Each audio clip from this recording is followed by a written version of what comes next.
Hello and welcome to Build Up to a Good Game. We're an hour and 5 minutes away from kickoff as West Ham United take on Champions League contenders Aston Villa today. They'll be looking to take advantage of Spurs getting thumped at Fulham yesterday, while West Ham can go 2 points behind Man United, who are in 6th place in the league. A lot up for grabs in this game. Gonzo, how was oneself?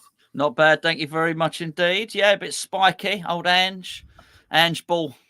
Didn't work too well yesterday, did it? To be fair, it was a stunning game, actually. I thought it could have been 5-3 to Fulham, but that would become as no consolation. I wonder what they would prefer, Spurs, losing 5-3 or 3-0. Probably the 5-3, actually. Yeah, so, it's going to be interesting. The Premier League is a funny old competition at the moment, Geo. You look at how they thumped today's opponents, Villa, last week, and then they get a bit of a tonk in themselves. So try and figure that one out if you can. But it's I'm looking forward to it today, mate. Actually, I'm starting to get a bit optimistic. Actually, I wasn't when I did the preview with Charlie. I've been sort of like almost convinced that Villa are going to win today, and I still think they're a really good team.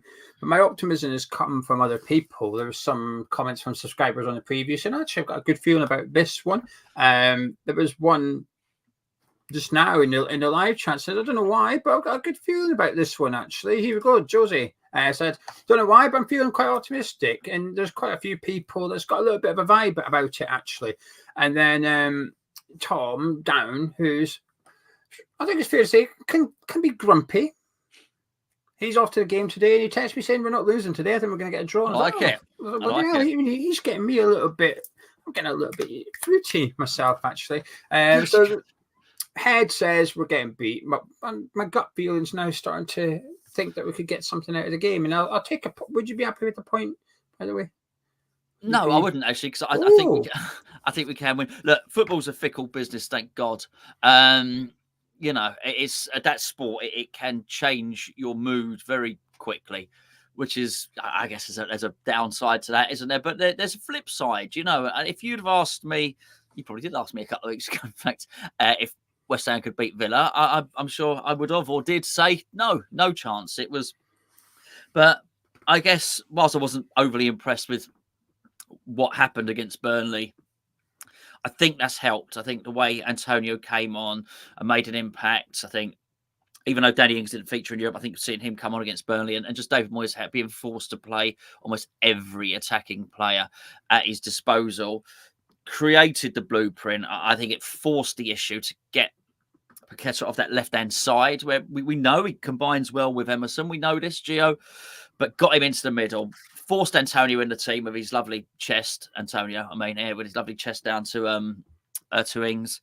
And I think now it's just changed so quickly. Now I'm feeling optimistic. That is, I think we have, if you want to call it a front four, if you want, it's a frightening front four. And I think, Alvarez being in there as well, which I haven't seen the team, I don't know the team at all, but assuming he is, we got a good bedrock to the midfield.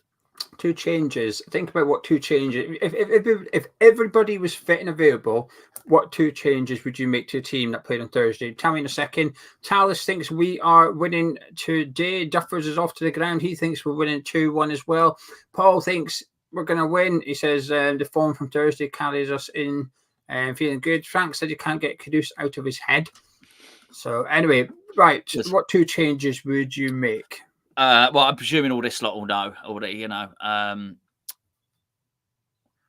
they're optimistic. Emerson and Areola. Interesting. We'll find out in about 30 seconds' time if you're going to get what you want. Just want to quickly point you in the direction of Match Bingo. The link is in the description below. Please do get it downloaded today if you want to give it a go. It's free to download and it's free to sign up. However, the West Ham Aston Villa bingo card is £2 per player, maximum of 5 per person. However, it's an enhanced prize pot over £1,000 up for grabs today. If you are the first person to get a full house today on your bingo card, you will win £500. It's usually 100 for this game. It's gone up to 500. Plus, there's a bonus pot of an additional 500 quid. So if anyone gets a full house, but they weren't first, they will get a share of that, depending on how many winners there are, determines how much money you get. So if you already downloaded it, please do get involved today. If you haven't already, please do get involved as well, because it helps out the channel a lot. Gonzo, would you like to know the starting 11? I would. Please use your link below to download that match bingo, by the way. That even helps out the channel even more. It's 11 you wanted to see. In Come goal on. for the Hammers this afternoon is Alphonse Areola with the back four of Vladimir Soufal, Konstantinos Mavropanos, Kurt Zouma, and Emerson is back into the side at left back. Edson Alvarez partners Thomas Souček in midfield with Jared Bourne on the right, Mohamed Kudus on the left, Lucas Paqueta as the second striker, with Michail Antonio leading the line for the Hammers this afternoon. What are you thinking about that?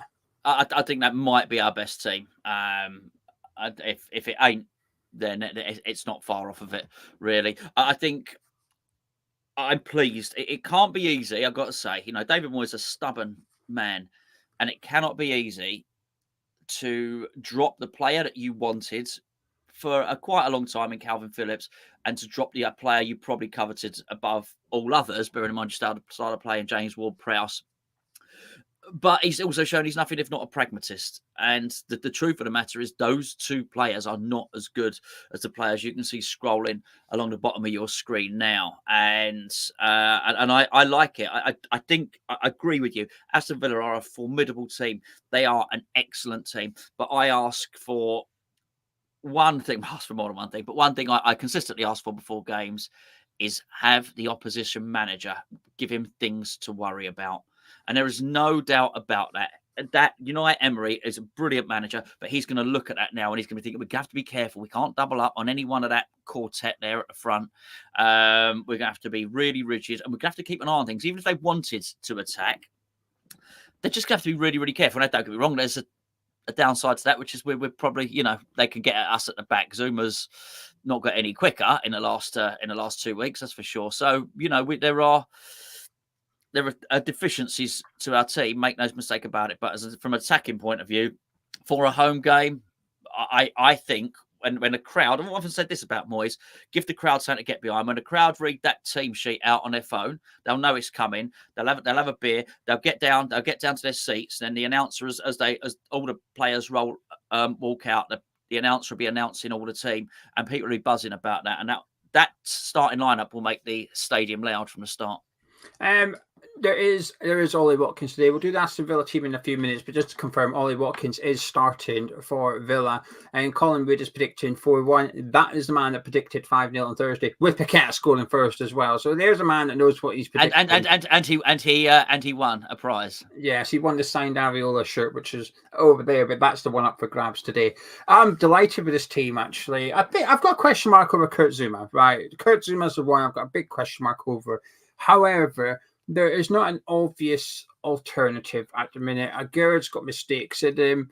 Ogbonna, we don't know enough about. Can he play? We don't know. There would be a risk putting Ogbonna in today. There would be a risk putting Aguerd in, and there's a risk starting with Kurt Zouma. What I will say is, at least Zouma played well on Thursday. I don't think he was tested very much, but he also looked iffy a week prior to that against the same Freiburg team, and I thought he looked a lot more comfortable there. This is a partnership we have to allow to blossom. The Zouma Mavropanos one. We've changed the centre back pairing quite a lot this season.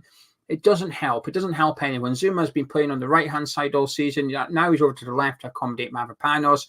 I think we have to try and allow this partnership to grow and be the partnership between now and the end of the season, because post international break, that's it. We're on the final stretch now. 9 league games to go after this one. We've got the quarterfinal of the Europa League. This is business end of the season and all that. Is this our first choice centre-back pairing when we're going to have to allow it to grow? So Zouma's got a big question mark for me, but the other 10 I'm really happy about. In the live chat, there is now a poll asking for your opinion on West Ham's starting 11 this afternoon. There's 4 options to select from. Whether you love it, you hate it, you kind of like it, you kind of dislike it, let us know by clicking on the option which reflects your opinion on West Ham's starting team today. The bench for the Hammers is as follows. We've got Lucas Fabianski on there alongside Anna Creswell and Nathan Gerd. We've also got Ben Johnson and Angelo Ogbonna. We've got Calvin Phillips, James Ward-Prowse, George Earthy and Danny Ings. That is your bench for the Hammers this afternoon. I'm chuffed with that. I am chuffed to see Earthy back on there. I really am. That's the right thing to do. It's absolutely the right thing to do. It's not just like, there you go. There's your 5 minutes in the sun, right? And out you go. I do wonder if he's saying here by doing that, you're my go-to guy. And it could have been any of them. Geo, that first one was going to do it, because we can't really. We're talking about Mubama in other videos, but we can't really count him for all the reasons we've discussed, and we'll discuss in the future. But it could have been Scarles, it could have been Orford. I think there were sort of three of them. We know he's not going to do it with Casey. You know he's not going to do it with centre back. But there were three really pushing on it, and I think for one of them to break through. If you saw at the end of the game, I saw some footage of Scarles going up to Earthy. He was delighted because this means an awful lot to the academy. And I think parents and academy players alike will be looking at that and think, well, this is good, because this is a stunning player. Earthy's a stunning player, and they're probably looking at it and think, well, if he can't break in, who else is? Who's going to be able to break in? This is really, really good news. I'm pleased to see him on there, and that's a good bench. I think it has to be Earthy for balance. If you had Scarles or Orford or Casey on there, it'd be too defensive. You'd have a couple of midfielders with Phillips and Ward Prowse, and Saka and Ings, and nothing in between. Is Earthy going to come on today? Probably not. Mubama played for the 21 yesterday and got sent off, so his stock at West Ham's probably decreasing pretty rapidly as well when you take into consideration the contract situation. Earthy did sign one earlier on in the season, and it's almost like this is your reward. You show faith in us, we'll show faith in you. And so Earthy's on there. And please see, so decent bench, maybe a little bit light in the attacking sense of things, but we do have options on the pitch. If Antonio can't make it, you've got Ings you can bring on, or you can move Bowen up there, Paqueta up there, Kudus up there, which still, I still, even on Thursday, I still find myself growling at the fact that we don't have an alternative left winger, because I think that would have changed the things. But we'll cross that bridge when we come to it. It's a strong starting 11. The bench is everybody else that's available, because Maxwell Kearney is out for this one. So there you go. There you have it. Now we're going to take a look at the Aston Villa team. We've got Emi Martinez in goal with a back four of Konsa at right back. You've got Longley and Torres at centre back, and you've got Moreno at left back. Moving into midfield, you're going to have to work this one out yourself. It looks like a 4-4-2 to me. It looks like you're going to have Tielemans partnering Douglas Luiz in centre mid with Bailey and Rodgers on the wings. Then a front two of Duran and Ollie Watkins for Villa. It's a talented team. There's no doubt about that at all. Bailey's been in excellent form, by the way. Absolutely excellent form.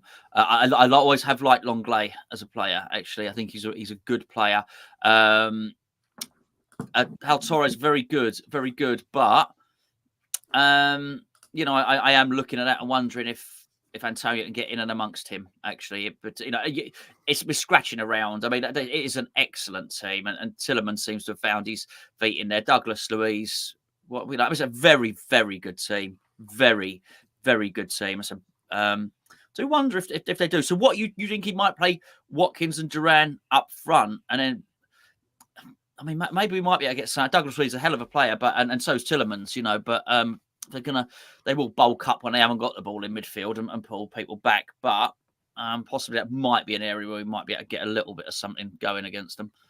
That's my guess anyway. I think we've seen in previous weeks, we've seen him use Tielemans as a nine, a false nine up there alongside Ollie Watkins. But because McGinn's unavailable, Kamada's injured, I think it's just a case of Tielemans is needed in centre midfield today.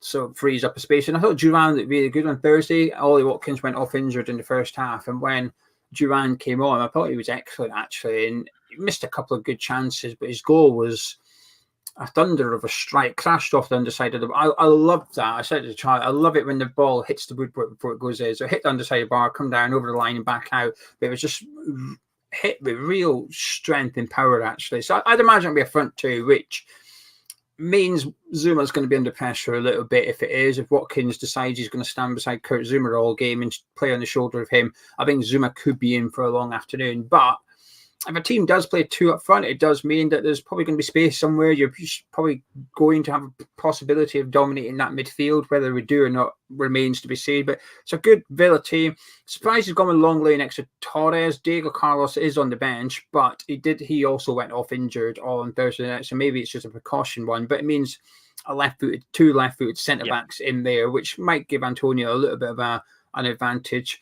The Konsa Kudus battle will be interesting. Moreno and Bowen will be interesting. Bowen will have his hands full. Moreno does like to get forward a lot at any opportunity. So I'm glad.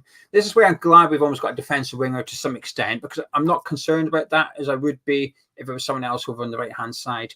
Taking a look at the Villa bench this afternoon, then we've got Olsen on there alongside Matty Cash and Diego Carlos. Luca Dean is on there alongside Callum Chambers. Diaby is on the bench along with Zaniolo as well as Kessler Hayden. And we've also got Igrubunum. Is that his name? Igrubunum. That's what you're asking me for. I could say Zaniolo. I could say Cash. Could spend it and all, but Irogbunum. I don't know how that's how you say it, but anyway, there you go. That's your Villa bench for you this afternoon. Probably close enough. Yeah, we've got some good players there. Diaby's obviously very good as well. I mean, Zaniolo's a good player, just not hit his stride yet, but when he does, he'll be very good. I'm sure about that. You know, Diaby's a ridiculous player to have on the bench. 60 million is spent on him.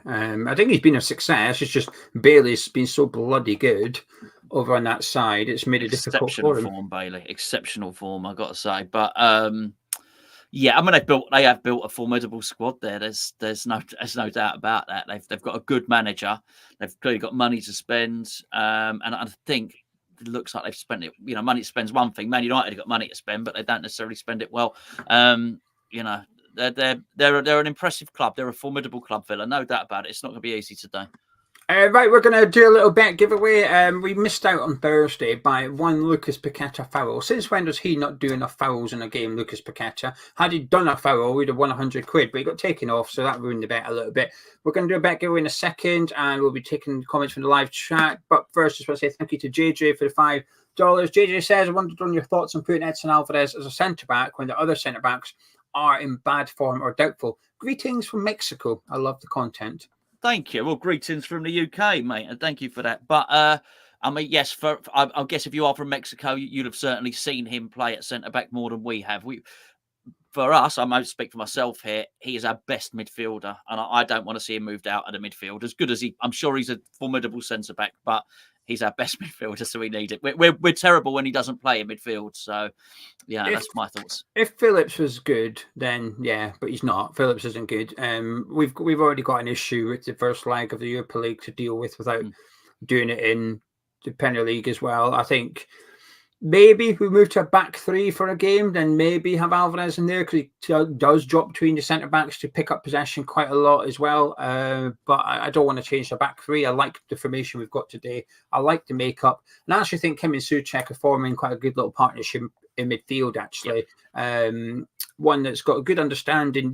They're never both out of position. Sometimes I think Alvarez can get a little bit excited and travel forward when he shouldn't, but Souček holds his position and vice versa. Souček goes forward to get an 18-yarder. Alvarez will tuck in and sit deep. I think they've got a good understanding them too. And I panic when it's Souček and Ward-Prowse. I have no worry when it's Souček and Alvarez that the defence is going to get protection and they can offer a contribution to the final third if allowed and required. So I quite like it. I quite like that midfield pairing.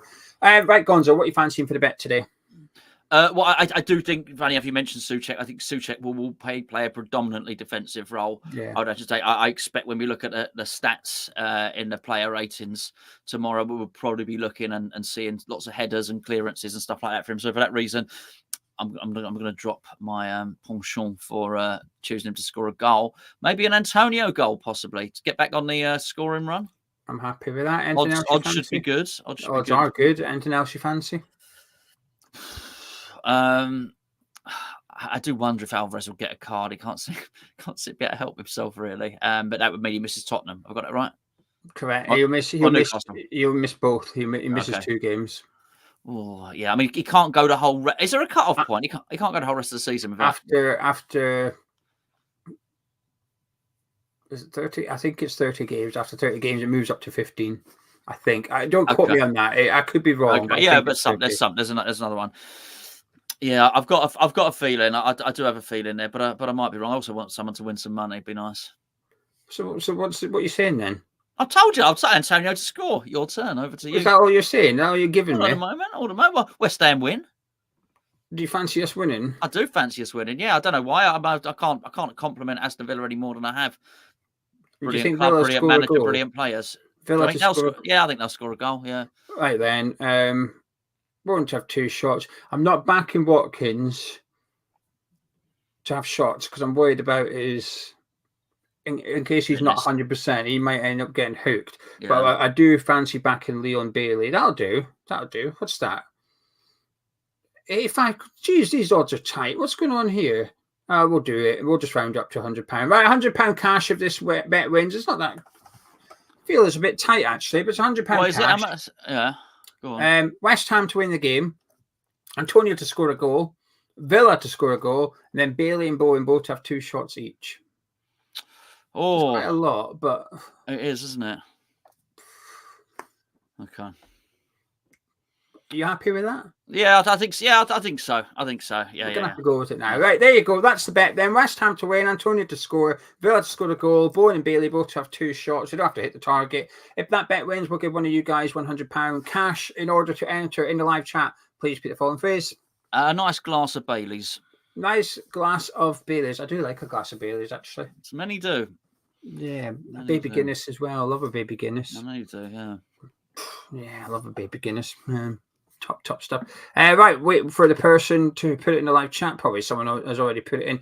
Yeah, Cram. That means Gonzo doesn't like the bet. To be fair, it's a lot of stuff for the bet actually. But anyway, as Mark said, nice glass of Baileys. Get that into live chat, and you are entered. Dino, I won't click on it because of the thing, but he said he's glad that John McGinn is not playing today. Big loss for Villa. A few people have said that. Yeah, a few people have said that. He's a good player. You like him, don't you? I love him. I do love him. I still get frustrated. Do you know there's a lot of players that we've been linked to? It doesn't mean we're interested in them, but there's a lot of players we've been linked to historically who've gone on to do crap, but there's quite a few that's gone on to do really well, and it feels like we've missed out. John McGinn for $3 million from Hibs is definitely one of the players to look at. I think we really missed out on that one there. Yeah. I do think his move to Villa was the right move for him because of the Championship, but $3 million for him. I mean, Andy Robertson from Hull. I always think about that one. Yeah, too much maybe. Yeah, it doesn't mean they would have gone on to be as good as they are today had they come to West Ham. You don't know, but it's just McGinn's one of those players. I think he was crap under Steven Gerrard, by the way, John McGinn. I don't think he was great, but he's back in fine form for club and country this season. So happy days. Yeah, no, fine player, definitely, mate, definitely. Nick, no, I don't get torn. I'd like to see the Scottish players do well away from West Ham, but not when they're playing West Ham. The nationality thing doesn't really come into it. No. It's like if I play Bournemouth, I'm not rooting for Ryan Christie. No, absolutely. Yeah. Jumping out of his seat last season if Che Adams scored against us or whatever. Yeah, I had no pleasure in watching Tommy Conway score against us and putting us out the FA Cup. That was not enjoyable. Like watching a young Scottish striker score. Anyway, Gonzo, you've seen the teams. What are you thinking? I am looking forward to it. Look, I do think we spoke about it. I thought there was only almost one outcome, and I think all eventualities are available here now. I think, and I know it sounds ridiculous. Of course, every game can be a win, a loss, or a draw, can't it? But honestly, I just had us down just to lose this, and now I'm looking at it and thinking actually anything can happen, and we still might. You know what? We still might lose it, but what I won't be saying if we do win. I won't be saying, where the hell did that come from? That surprised me because actually I think we can win this game. We absolutely can win this game. There's no doubt about it. And I actually, if we can, the league again looks very, very healthy. I've got to say, even though there's tough games coming up, be they Newcastle, Tottenham, Leverkusen, I wouldn't look at that and thinking we're losing all of those games. It'd give me a little bit of faith. He's got to continue with what he's done, which is picking enough attacking players. That's really what it's all about. Said so many times this season, I feel like we're playing with one too few attacking players, and that's it. And you know, when Moyes was saying in his post-match comments that look, I always set a team out to play this way, and it wasn't quite like that. I think he said I never set a team out to not attack or something. He said something which I didn't feel was entirely accurate. When I was listening to it, I said, well, you can instruct James Ward-Prowse to be an attacking midfielder, but he isn't one. You know, so that's my issue. I actually kind of agree with him. I kind of believe what he's saying. But if you go 3 strikers and you actually play Cresswell, Soufal, and Zuma as your strikers, that ain't attacking, right? They might be in attacking positions, but they're not strikers. Yeah. So I agree that he possibly has attacking intentions, but when Ward-Prowse is one of the attacking players, Yes. It completely devalues your intent altogether. Yeah. Abdul, I've seen your comment. You put it in a lot, right? I appreciate what you're saying. Please do not post it again because it's still spamming. Although you're not being rude or anything, but when you keep putting it in every 3 comments, it's still spamming. And we have praised them to the hilt. Well, Bailey is one of my favourite players, as Geo will testify. I wanted to sign him, and Watkins, I can certainly tell you, is one of Geo's favourite players outside of West Ham, and Geo's wanted to sign him for a long time. So yeah, honestly, we are fully aware of their threat. Don't worry about that. Sad we never. I'm still sad we didn't get Watkins. I'm still confused we didn't get Watkins. It's like glaringly obvious how good he would be for the way that we play at West Ham as well. Right then. Couple of comments, and we're going to do this for a little bit of fun, Ryan. Actually, we're going to do this for a bit of fun. As Jason said, please hit the like button by clicking thumbs up. Subscribe if you're new to Hammers Chat and you're enjoying the video, but definitely click the thumbs up. Helps out this video. It's so people come onto YouTube in the next couple of hours and type in West Ham Aston Villa. This will be the #1 recommended video and helps us get football and traffic to the channel. So thank you very much. So please do drop a like on it. As Ryan said, let's just do it quickly for a little bit of fun. Let's do a little bit of fun. Combined 11. We'll do any players, right? We'll do any. It does not just the starting 11s, like all players at the clubs, right? Okay. Right. Keeper Martinez. Oh, interesting. I'm a big fan of him. I thought you were going to say Avila, right? Martinez. Right back. I quite like Cash, to be fair. I like Konsa. He's very good. It's very good. Yeah, but go Konsa. Centre backs. Torres has to be in there. Yeah, he's really good. It's Aston Villa at the moment, isn't it? It's kind of in blue. Yeah, I quite like Longley as well, but no. Yeah, I'm struggling for a West Ham player at the moment, but yeah, go on. Left back. We'll have that. Emerson. We'll have Emerson. Moreno's really good, but Emerson's been Yeah. Midfield pairing. We'll do our shape. We'll do our shape though. Okay, like a 4-2-3-1. Yeah, so I would go with Douglas Luiz and Alvarez.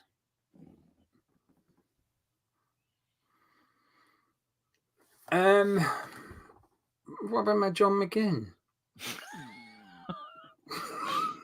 Yeah, I'll go with Douglas Luiz has been in. I'll go with Alvarez as well. Moving into the attack, but Ollie Watkins is striker, right? And then the rest of West Ham for me.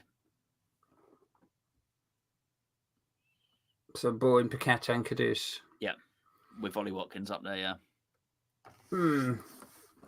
I think Diaby should be in there, but he's not really showing the best of Diaby yet. I think Diaby. He's not shown this season that he's better than either Kudus or Bowen. I'm a bit like this actually. So basically, Cyber sums it up: Villa's defense and our attack. I think you might have it. Yeah. Plus Ollie Watkins. Yeah. And we've split the I've split the midfield down the middle. There you go. One for me. Yeah. Good team. Ryan says you can't leave out Bailey, but the thing is, who do you take out? Kudus, Bowen, you're not taking either of them out, are you? So no, well, that's the problem. I would not swap, and I really like Bailey. Yeah, I get why people think this. Like we get it. Like we're not saying he's crap or anything. We do get it. It's just that we watch Bowen and Kudus week in, week out. So you're going to be biased. Well, and look at the goal scoring charts in the Premier League. Bowen's up. Yeah. Bowen's up there. Hasn't Kudus scored like 14 goals for West Ham this season as well? I'm not sure. I think you'll find. I may well be wrong. I think you'll probably find. We are biased because we're West Ham fans, but I think you'll find statistically they both Kudus and Bowen have probably scored more goals than Bailey. And I like Bailey. I wanted him and St Maximin. Remember? Yeah. Anyway, get your thoughts into the live chat. Let's see what you're all saying. It could be about the West Ham team, Aston Villa team. Any big hopes or fears you have ahead of this game, but not your score prediction. We'd like to leave that for when Charlie comes on. Well, I don't know how you do the thing that Charlie does. So I'm just going to kick you out for a second because I don't know how to make it just me, but I can still hear you. Don't know how you do it. Right, so there you go, deleted him. Right, there you go. Just want to point you in the direction of Hammers Chat Patreon right now, because hopefully one of you guys watching this right now that is a patron is winning that signed shirt. If you go to patreon.com/Hammers Chat, you can join up from £3.60 per month. If you subscribe to the supporters tier and you get our prediction game correct, you may win that signed Paqueta shirt. If you're a Man Utd, you will also get a signed Tony Gale book or a signed Julian Dix print as well as that shirt. You can choose which one. But if you're an addict, you get all 3 signed items. Supporting us on Patreon allows us to create one video per channel per day across 2 YouTube channels and allows us to do the build-up show, the watch-along, the review, etc., etc. It helps us do it on YouTube. If you took away Patreon, we wouldn't create as much content on YouTube. Now, for a lot of people, that's a reason not to join Patreon. But for those of you who do enjoy the daily content, then please consider subscribing from £3.60 per month. So it's less than £1 a week. That helps us out a lot. It helps us out loads. Loads of additional content over there. And tomorrow morning, myself and Gonzo will be live with our player ratings from today's game, hopefully celebrating a West Ham win. Right, there you go. You can come back in now. I'd only been gone 2 minutes, and I think it was someone was asking. I think Peter was asking where I was, but I'm back. Yeah, I don't know how you do it. Charlie knows how to do it, so that I don't know. There's a lot of buttons where we're watching. There is yeah, a there's lot. a lot. Some of them are interesting. Is it this one? No, that just makes you. I could have just done that. Really, could have done that. Small Gonzo. Can you still hear me? Yeah, small Gonzo. You should have pretended. Hello, Gonzo. Small Gonzo. Right. So anyway, there's Mini Me. Anyway, I don't know how you work it. I've only just discovered how to do this, Gonzo. Hang on. Look at that. Oh, how'd you do that? Which button's that one? People don't like it. People don't like it, by the way. I know we did it once by mistake, and everyone complained that we were the wrong way around, like Anton Deck. They have to stand on a certain way on the stage, don't they? Yeah. So, anyway, right, let's see what you're all saying. Get your thoughts in now. Yank says we owe Villa a defeat after that 4-1 drubbing we took last time over at Villa Park. Martin would like Bevo. He's in the green room. He's getting ready. Don't worry. Bevo is here today. There is a watch along. Dylan says Caruso scored 11 and 33 in all competitions for West Ham. 1 and 3 is not bad. Is that starts or appearances? Must be appearances because we only played 28 games in Premier League, so a handful of European football. Because there's quite a few substitutions for him when he was coming on at the start of the season. But although he did score in a couple of those substitutions ones. Iggy saying any comments about Rice's pants? We discussed it over on Patreon. We really did. We got we like zoomed in and stuff. Jamie said he turned 40 on Friday. Happy birthday, Jamie! And Moy's done him a favour by winning Thursday. Well, it's different days, to be honest with you, Jamie. That wasn't your birthday. It'd be great finish to the weekend if we could get another win. Come on, I know what he's saying. I'm just like to wind people up. He probably still thinks today's his birthday. Why not celebrate it long? Doug says we need to pressure the defence early, give Emery something to think about. He would have based his game plan around us sitting back and soaking up pressure. I think that's true. The 2 strikers would suggest that. Yes. You didn't have to start Duran with Watkins. You could have had Diaby starting today, but he's or Zaniolo. He's opted to go with Duran as well as Watkins. Yes, yeah, he's right. It would be really good. I think we will start fast. I think we have to. I think it's almost impossible to get those players and have them all tracking back. And they will do their bit. Don't get me wrong, Antonio come back for corners, and of course we know Bowen will try and protect Soufal and do such a hard work. They're so strong, and we know Paqueta does his tackling and the rest of it, but they've got they all want to go the other way, and it's going to be hard to contain them for David Moyes to say, sit tight and don't attack at the start. So I hope we'll go for it. 27 starts for Caruso. Thank you, Toby. That's impressive, then, isn't it? He's an impressive player, and that was really what a great suggestion that was to do the combined 11s was excellent, but because it does get people talking. For Villa and Newcastle, those types of teams are good for doing. But if we play Burnley, there's no point doing it. No, because you insult them. I hate it sometimes. You know, when before you do some games and you say, right, okay, Gonzo, players you admire, and I always feel devastated, particularly if I'm thinking, I don't, none. Yeah, but I don't say players you want at West Ham. You can admire them. You don't want them at the club. Yeah, but sometimes I don't even admire them either. So, but say that then. I do, and I feel bad because they think I'm trying. I'm not trying. You know, I mean, we spent so long praising Aston Villa, haven't we? They're really good. Obviously, Aston Villa got some amazing players, but yes, you can do it. I think with a good team. But I think even if you did it, we won't do it now. But I think if you used to do it with a very good team, a Champions League team, let's say, I still wonder if there might be a West Ham player or two sneaking in. That's all I'm saying. Mike says, Moyes ball or attack today? What suits this game in your opinion? I think we get. I've got to say, I agree with Geo here, and I thought as much.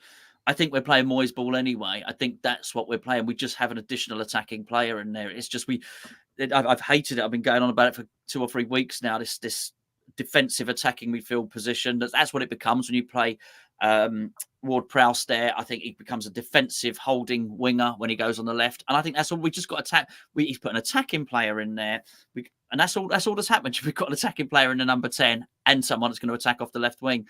I still think the tactics are predominantly the same. Matthew's a Villa fan, and he said it's a bit of a gamble from them playing Watkins and Duran. Hopefully a good game ahead, though. Good luck to us. Mate. Thank you. Today, I assume he means. Top says going to be a great game. He fancies us winning. However, Elk said, I had a major motorbike accident, smashed my fingers and 10 screws on a plate. My humerus might not get to another game this season. Oh, I'm sorry to hear that. I'm glad you're. Well, you're not all right, but I'm glad you're not brown bread, mate. If you know, so you know what I'm saying. At least you're not dead, is the message. A motorbike accident, yeah. I know. Yeah.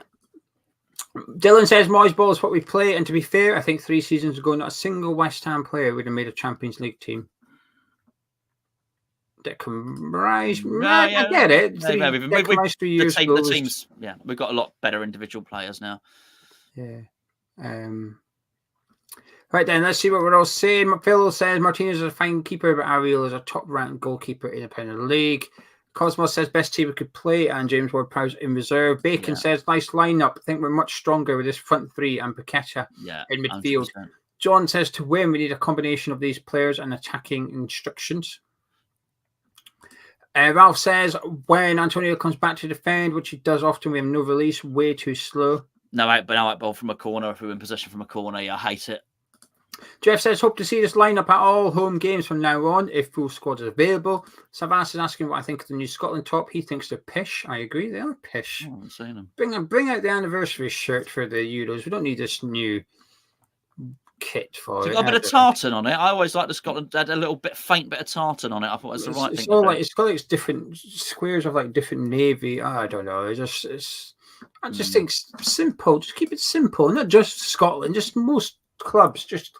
You don't need different shades of claret on the West Ham. Just claret. Just keep it simple. Simple is best, I think. That's why I love the shirt for the final season Upton Park. Claret, blue sleeves, done. Loved it. Thank you very much. Mm-hmm. Anyway. Stephen says we've got 2 versus Burnley, 3 against Everton, 4 against Brentford, 5 against Freiburg. Is it time for 6 today? Imagine that. Imagine us scoring 6 goals in the Premier League game against... anyway, that'd be nice. Henner says, who else feels Freddie doesn't deserve enough credit? Who's Freddie? Freddie? I can only work out what they're meaning. They might mistype. It's like a type, like a predictive texting, probably. But Freddie doesn't deserve. So saying someone needs more credit, I think. Freddie. I don't know. Potts. I don't know. I don't know. Hopefully he comes along and tells us what he's referring to. Ethan, I can't tell you where to watch the game, but Charlie might be able to point you in a direction. However, I will be listening to the visual radio on VIP stand. Not watching it, that's illegal. You're not allowed illegal streaming. No, I'm certainly going to be listening. You want to listen to a radio, I heard that you can maybe get it on VIP stand. That's what I tend to use. Sorry, I had to click that. That's made me laugh. Everyone's wondering which Freddie. Anyway, Bevo, do you know who Freddie is? What? That's the only one I can think of. Maybe. I'm not sure. Kruger. I'm not sure that this is the video to bring it up, ahead of the game. Why are you not discussing Freddie Potts? I'm not sure. I do like Freddie. I do like Freddie the Frog. That's cheered me up. We're not going to do it now, then when? I mean, to be fair, do we think it's is that? I don't know. Talk about Freddie the Frog. Is that underrated chocolate? You meant Creswell, Freddie Creswell. Oh, Fred the Fredster. Yeah. So he meant Cressy. He meant Cressy. Fred Meister General. Freddie Creswell. What do we think of Freddie Creswell? I'm really glad he's come back and actually, and it's wonderful. He's got a good. He's good. He's taking it well. So Cresswell doesn't get enough credit. Yeah. It's I wish the Freddie bit. The Freddie thing was better. I wish he hadn't. Like, you see this, right? I wanted to do a full thing, like cork board, like pictures up with little red string between them, like full Freddie like Cresswell. conspiracy theory like vibe, you know? Well, it's better than being called Fat Cresswell, I think. So we'll go with that one. I mean, I'm just glad Hender's has taken it the right way, because you just never know. Because some people can take things the wrong way. Yeah. I got accused. The video I did on the forum channel. Did you see this thumbnail I did, Gonzo? Well, you crossed me out. Yeah. Someone said, someone gave me a row for clickbaiting a video using your face, even though there's a big red cross over your face. And you said in the description, look, there's no Gonzo today, but blah blah blah. Yeah, I thought it was. I really liked it. I thought it was great. But yeah, I Somebody said you've this is a new law. You've used Gonzo's clickbait. I was like, there's literally a big red cross over his face. Like, he's not here, and also it's just a bit of fun. It's just a bit of fun.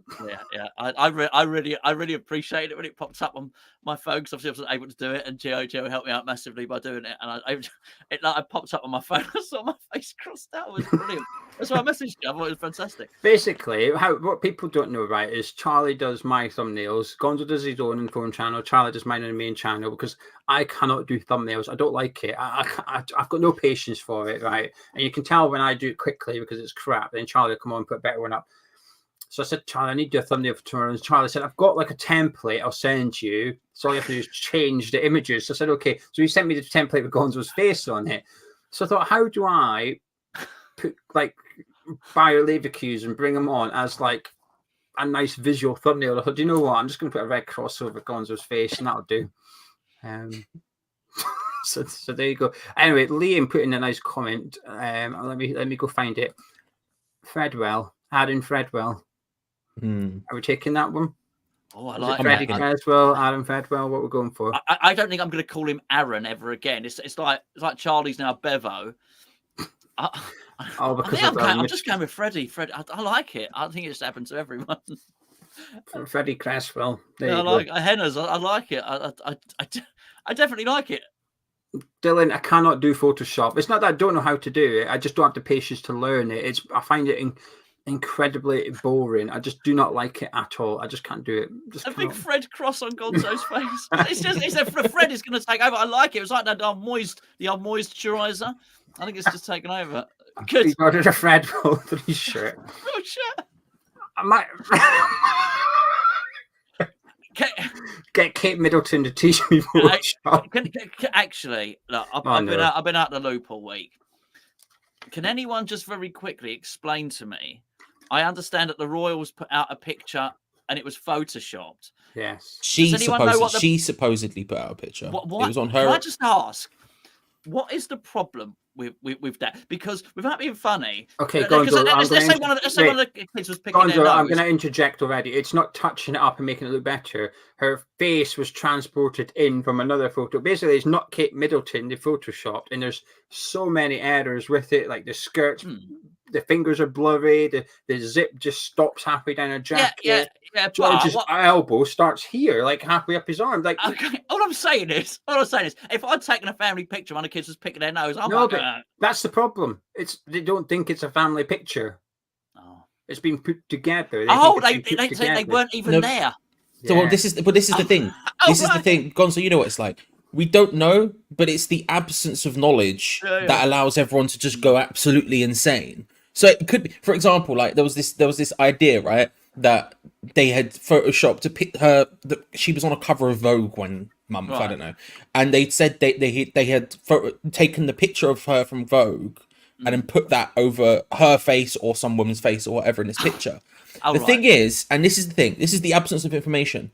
As someone correctly put in the comments underneath when I saw it on Twitter, X, of course, like people were lining up the photo and like, oh my god, look, it's the exact same photo, and people were like, of course the faces look the same.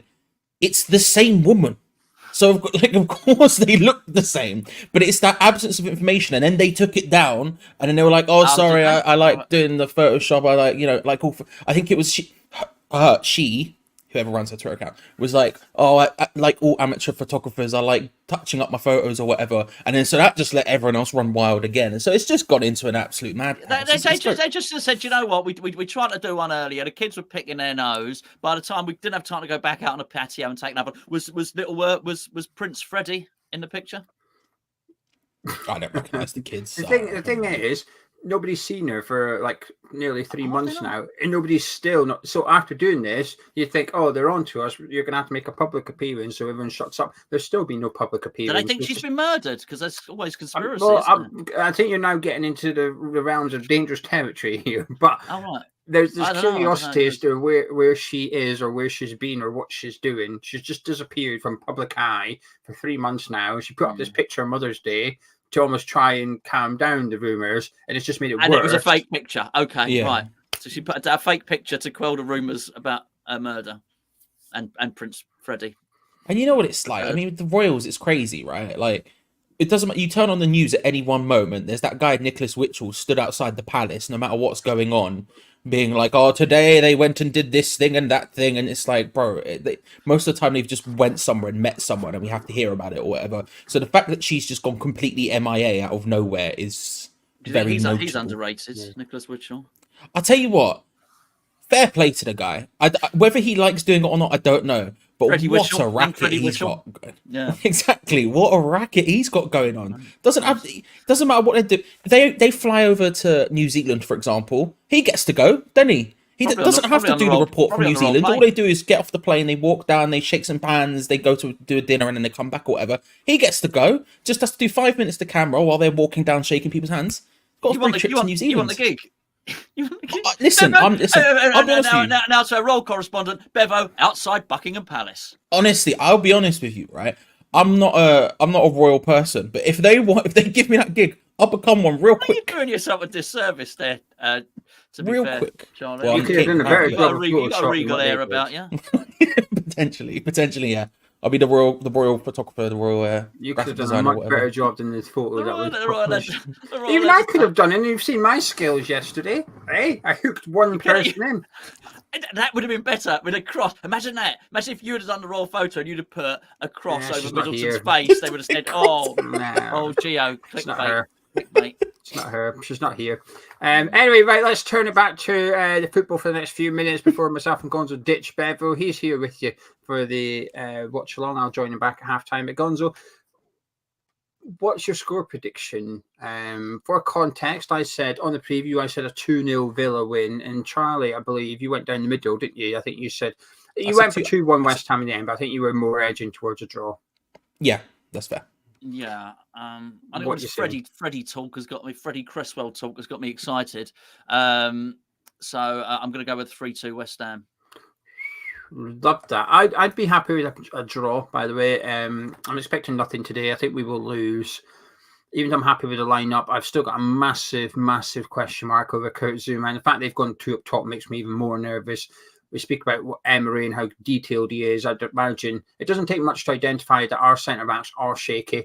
So if you decided to go 2-on-2 and just put them under pressure for 90 minutes and say, come on, then you're going to have to defend exceedingly well. Otherwise, the most informed striker in England right now is going to get an opportunity. And I don't think he's far off with that simple tactic, which is just stand next to Kurt Zouma for 90 minutes. You will get something. And Mavropanos, while he's been improving, I thought he was horrific against Burnley, and he's got errors in him as well. But saying that, down the other end of the pitch, 4 good attacking players in the team, all in good form. They'll all be buzzing after Thursday. You know, Kudus for 2 goals, Bowen got 1, Paqueta got 1, Antonio had a really good game. So I'm hoping to see the effects of that confidence in one end. So I think there'll be goals. I think that most people are predicting goals. The predictions are coming in now in the live chat. Paul's 2-2, Fred without the D says 4-2 West Ham, Leon's 2-1, Rick's 2-2, Cyber's agreement, Gonzo, we're going to win 3-2, Ops 3-2, Robert is 2-2, Phillips 2-1. James says it's going to come off with your head. It's a roll thing, off with me head, you know, all that. Adrian says 3-1 Aston Villa, 3-1 West Ham says Maverick, 66 says 3-2 either way, he's not sure which one. Danny's 2-2. Everyone's predicting goals in this one. I am as well. Even the Villa fans are predicting they're going to concede in this one. So I'm going to stick with 2-1 Villa, but I'll be delighted with just a point, truth be told. If we get a point today, I think that's a really good result for us and puts us in a really good position going into that international break. And pressure on Newcastle, on Brighton, we've done it. We're opening up a couple of points here and there. What can you do about it? So yeah. Anyway, right, that's it from Gonzo. Gonzo, I shall catch up with you tomorrow on the player ratings. See you, mate. Charlie, I shall catch up with you at half-time. I shall see you then. Thank you, Geo. Thank you, Gonzo. Thank you, everyone, for joining. How are we? I hope you're well. Hope you're good. Hope you are having a grand old time. It's, of course, West Ham versus Aston Villa. It's a big game. Big lineup. To match it, let's go through it, shall we? And while we do that, on a scale of 1 to 10, how confident are you? 1 being the least confident possible, 10 being the most confident possible. How confident are you of a West Ham result today? And while we do that, let's deep this line up a little bit more, shall we? CD, good to see you. I did see your thing halfway through. I'm not gonna lie. Where's the button I need? It's this one. The Game of Thrones comment, I mean. Right, West Ham lineup as such. Areola starts in goal with Emerson, Mavropanos, Zuma, and Soufal in defence. Alvarez and Souček are starting in that double pivot with Bowen, Kudus, and Paquetá in behind Mikel Antonio.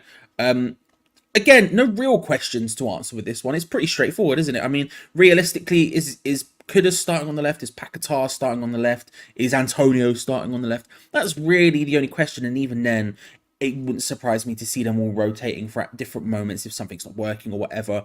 So realistically, we know exactly how this is going to be. And, like, let's be fair, I would suspect it and want it to be that way. No surprises, nothing to be upset about, nothing to be... there's nothing but positive vibes for this lineup, I think, really, realistically. We've got Hammer of the Year contender in goal. We've got probably our best four defenders. Like, you can make arguments for this 2 centre-backs about which ones you would rather play, blah, blah, blah, blah, blah. Realistically, I think that's probably the strongest combination we have right now, or the most sturdy combination we have right now. All of them are going to make mistakes, but that's probably the most sturdy confirmation. Best wing-backs we could have, or full-backs we could have. Best double pivot we could have. Best 3 behind a striker we could have. Best striker we could have. Simple as that, really. I mean, I expected it, but that doesn't mean I'm no less happy about it, you know what I mean? The bench is Fabianski. Let me read it from position order where I wrote it. Fabianski, Johnson and Cresswell, Ogbonna and Agard, Phillips and Ward-Prowse, Urfi and Danny Ings. I was trying to think who's unfit to allow Urfi on the bench, but then I remember Cornet's not there, for example, and some other stuff. And that's my one problem with the bench. Again, very happy with the bench. I just think balance-wise, it could still use a little bit of something. Like, if we are... For example, a wide player needs to come off.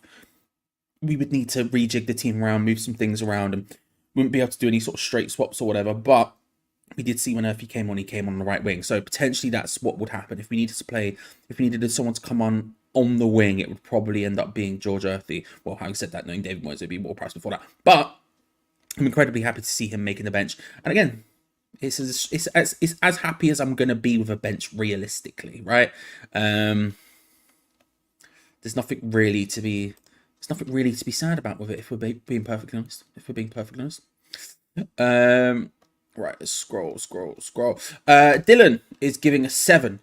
Dean, strong 9, says Mr. Marsh. Good to see you, sir. 7, 4, 6 or 7. I'm doing well, Jonathan. Thank you. Bit tired. Went out last night for so I'm just trying to do something in the background while I say this. Went out last night for St. Patrick's Day. Going out again tonight for St. Patrick's Day. Never felt so Irish. Also very tired, but have felt this tired before, to be fair. Matthew gone with a 6 or a 7. 6.5, 6.5. Super's gone with 3-2. We'll be getting on to final score predictions in about 5 minutes' time. Rob gone with a 5. We will be talking about streams in just a moment. Sneakers, sorry. For some reason I read it as Snickers. 3.14 as usual, says HDU. Good to see you. 5 or 6, says Lewis. 5, 6, 8, 6.5, 5.5, 6, 5, 8, 4. Before Thursday 3, after Thursday 7, says Michael, which is fair.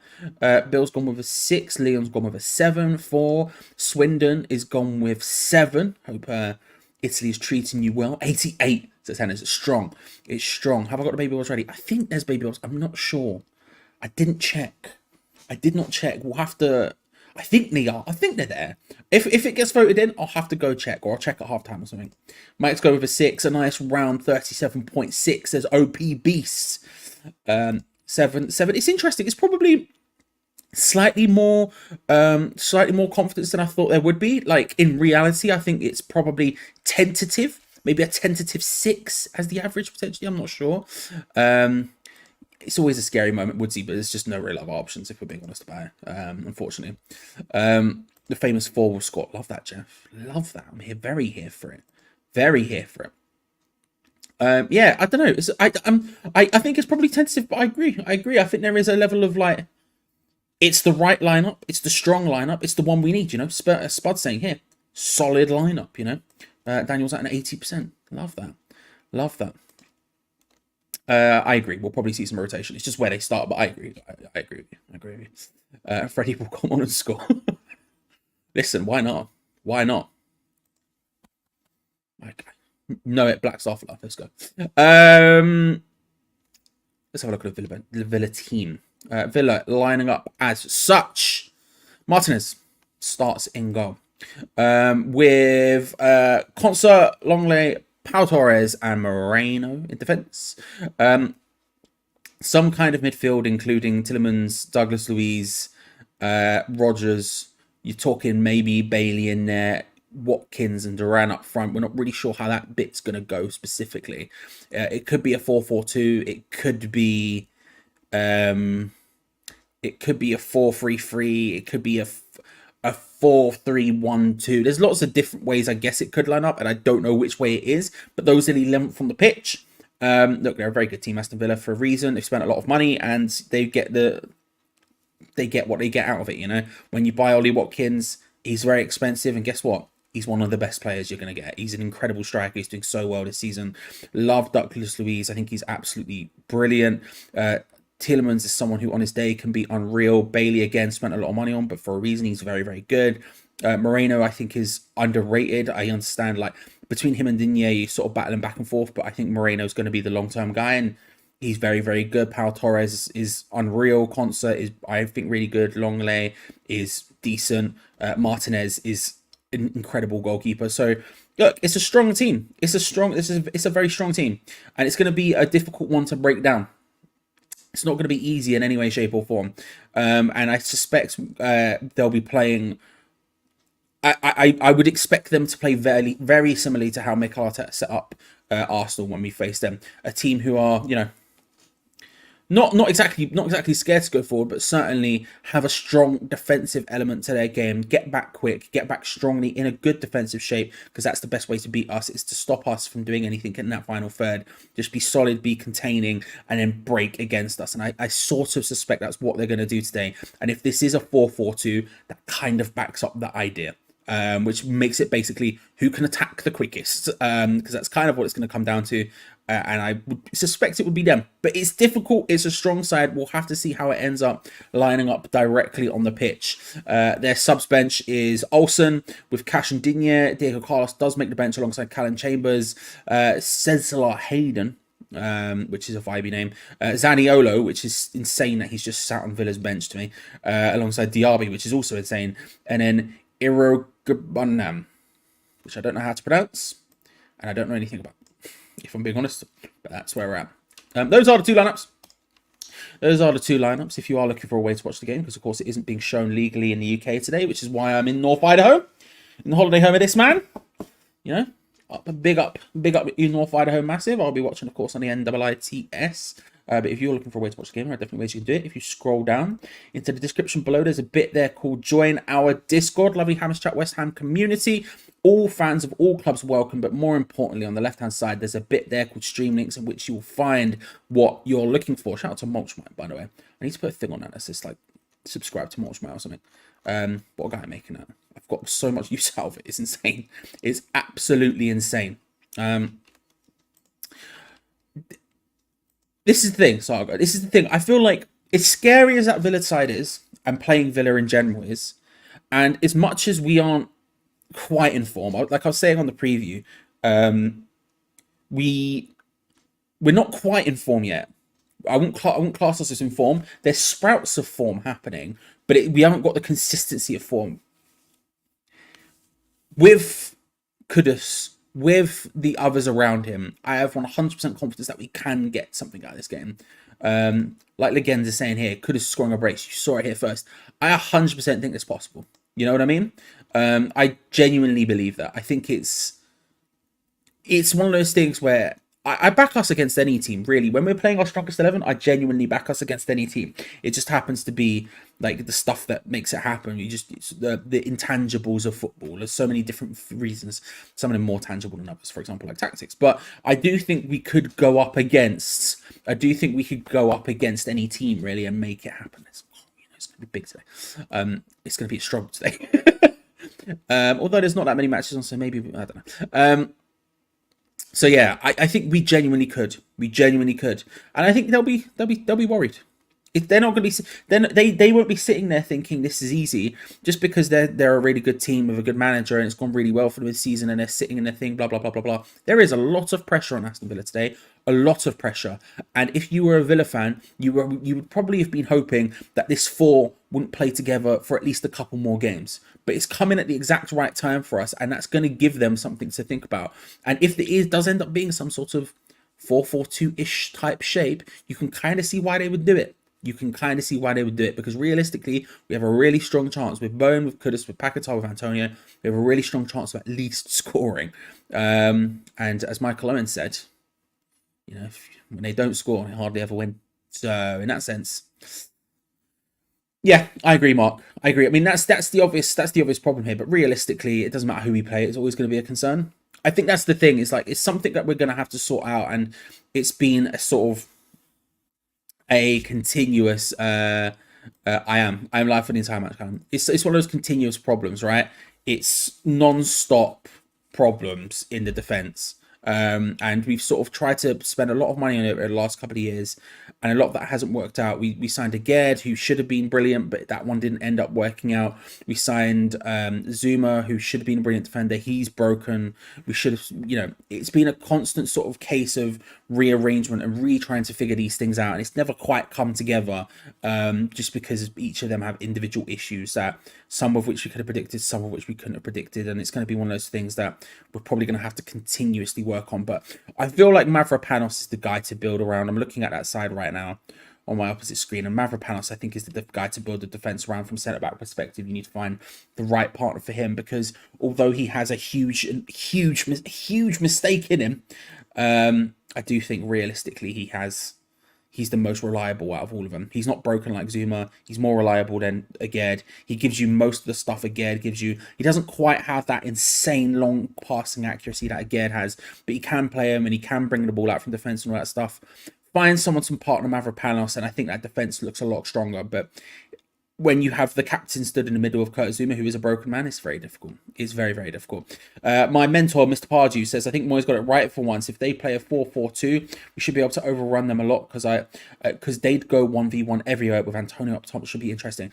That's the big thing. While we talk about that, I'll say two things. The first thing is, get your score predictions in the live chat. No more flipping, no more flopping, no more sitting on the fence. Let's get those final score predictions in chat, and we will lock them in. And then second thing, we're going to speak about in a second. But yeah, I agree. I think Antonio is the big difference for us. I think having him being able to move defenders around. I love him playing in that forward position. Like, there was some talk about maybe playing on the left and all that sort of stuff. And I don't mind a bit of rotation if things aren't working. Maybe you get Paquetá in that striker role. Maybe you get Bowen in that striker role. I don't mind a bit of that sort of stuff going on. But realistically, from the start, I love seeing a bit of Mikel Antonio up front, because what he does, where he's pulling defenders around, he's dragging them, he's making runs into the channels, but being super effective while doing it. It just gives the likes of Kudus, of Paquetá, of Bowen space to play, and it's an element that we just don't have without him, or at least not as effective without him.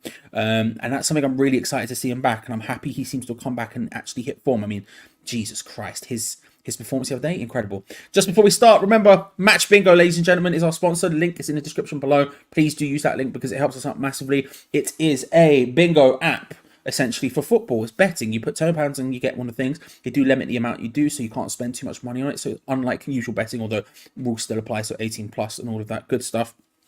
But they give you little things. So, for example, instead of number 88, it's have West Ham awarded a corner. You click on that, we get that, bang, it's in there. This day, it's an enhanced pot. So if you get one line, you get £25. If you get two lines, you get £50. If you get a full house, £500. And there is a bonus pot of yet another £500. So 2 full house pots in play.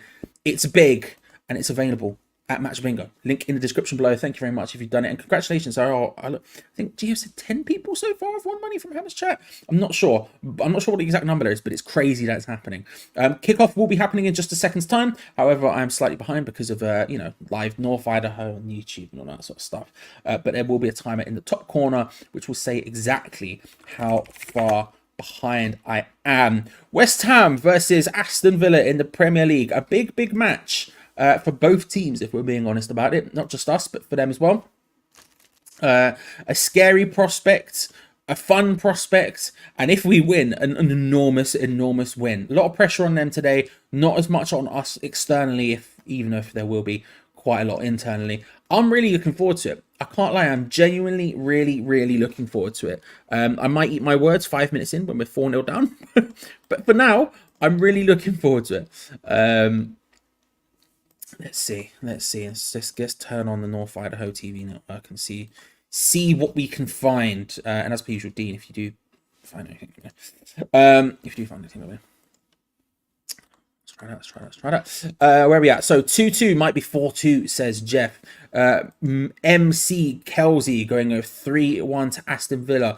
1-0, says Stephen. Tobias saying it really comes down to who is more on form and who has more confidence on the day. Team's best it's been so far. Yeah, I agree with that. KSX is saying 3-1 to West Ham, 2-1 to us, 2-2, 3-4 to Villa, says HDU. Sadly, listen. Cracking game for the neutrals, though, as much as I don't want to see it personally. Cracking game for the neutrals. 1-1, says Nathan. We just need to see that free kick goal by James Ward-Prowse. We need it, I know. At some point, it's going to happen, and it's going to be big. It's depressing that it hasn't happened yet, but we just don't win. We just don't win free kicks in those areas enough to actually do it, do we? If we're being honest about it. It's just what happens there. But we are underway at the London Stadium. Come on, you Irons. Deploy the boys. It's time to run 2 tings. With a shout out to the boy Peach, of course. Let me get this timer 100% correct. Do you know what? I'll just say 1 and I'll just press go when it comes to 1. Exciting stuff. We'll get to see exactly how we set up now. There we go. I've got it counting downwards. That's what's happened there. All that waiting, all that anticipation. And then I click on it and it goes backwards. Is there more of a West Ham thing than that?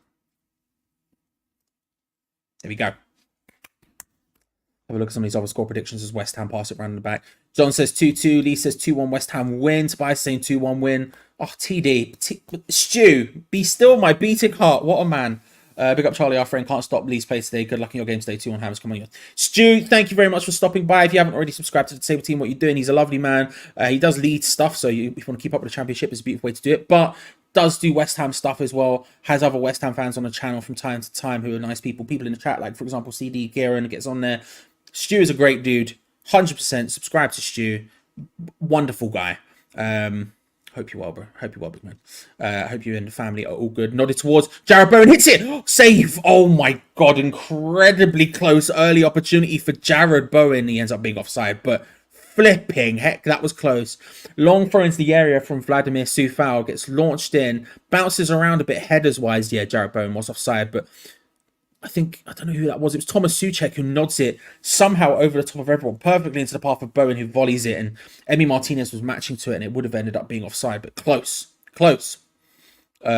Michael's gone 2-1. Adrian 3-1 back down to earth. It comes down to who's in form, says Tobias. The F22 Craft, pardon me, is at 2-2. Peter's at 4-3. 3-1, says Kevin. 2-1. They aren't, Ray. They are. First of all, good to see you. Good luck today. I assume it's going to be a long day for you. I can't lie. Good luck. It's not Sky or TNT, no. It's on neither. Come on, Jeff knows. Jeff knows. If it's Ogbonna or Zuma in their prime, we would win. As it is, 2-2 would be the result. Yeah, I think. Do you know what, Gary? I agree with you there. I actually agree with you. It's a scary time. Todd, it's a scary time. I'm looking forward to the Leverkusen game. I'm not looking forward to the watch along. I'm looking forward to the game, but it's going to be a scary time. Monkey says 2-2. Come on, Leon. Come on, Leon. 3-1 West Ham. I know. It's wild, isn't it? It's wild. It's probably something I need to figure out how to do, if I'm being honest. Villa, play the ball forward.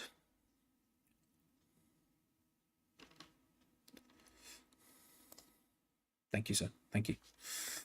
Appreciate you. Looking forward to seeing you.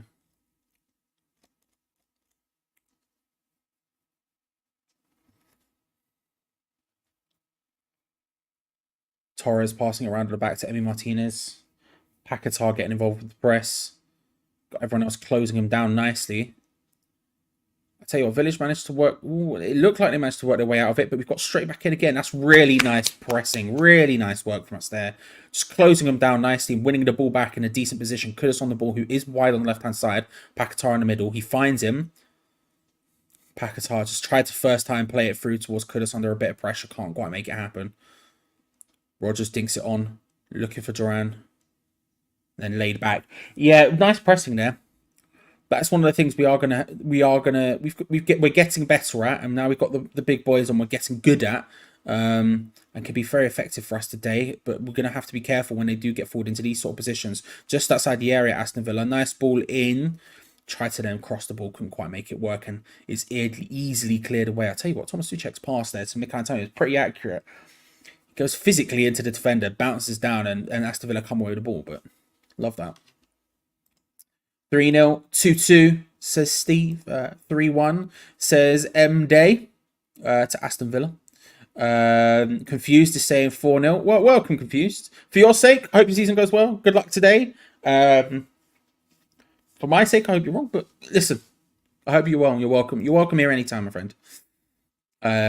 Both teams to score on over 3.5, says Kate. I tell you what, there is some high scoring predictions today, you know. Even like 3-2, for example, which not to say in here. That's a relatively high one. He's saying we are better than Villa if we attack them. Tao saying 2-1 to Aston Villa. Leo saying 1-0 either way. I respect that, Leo. I respect it.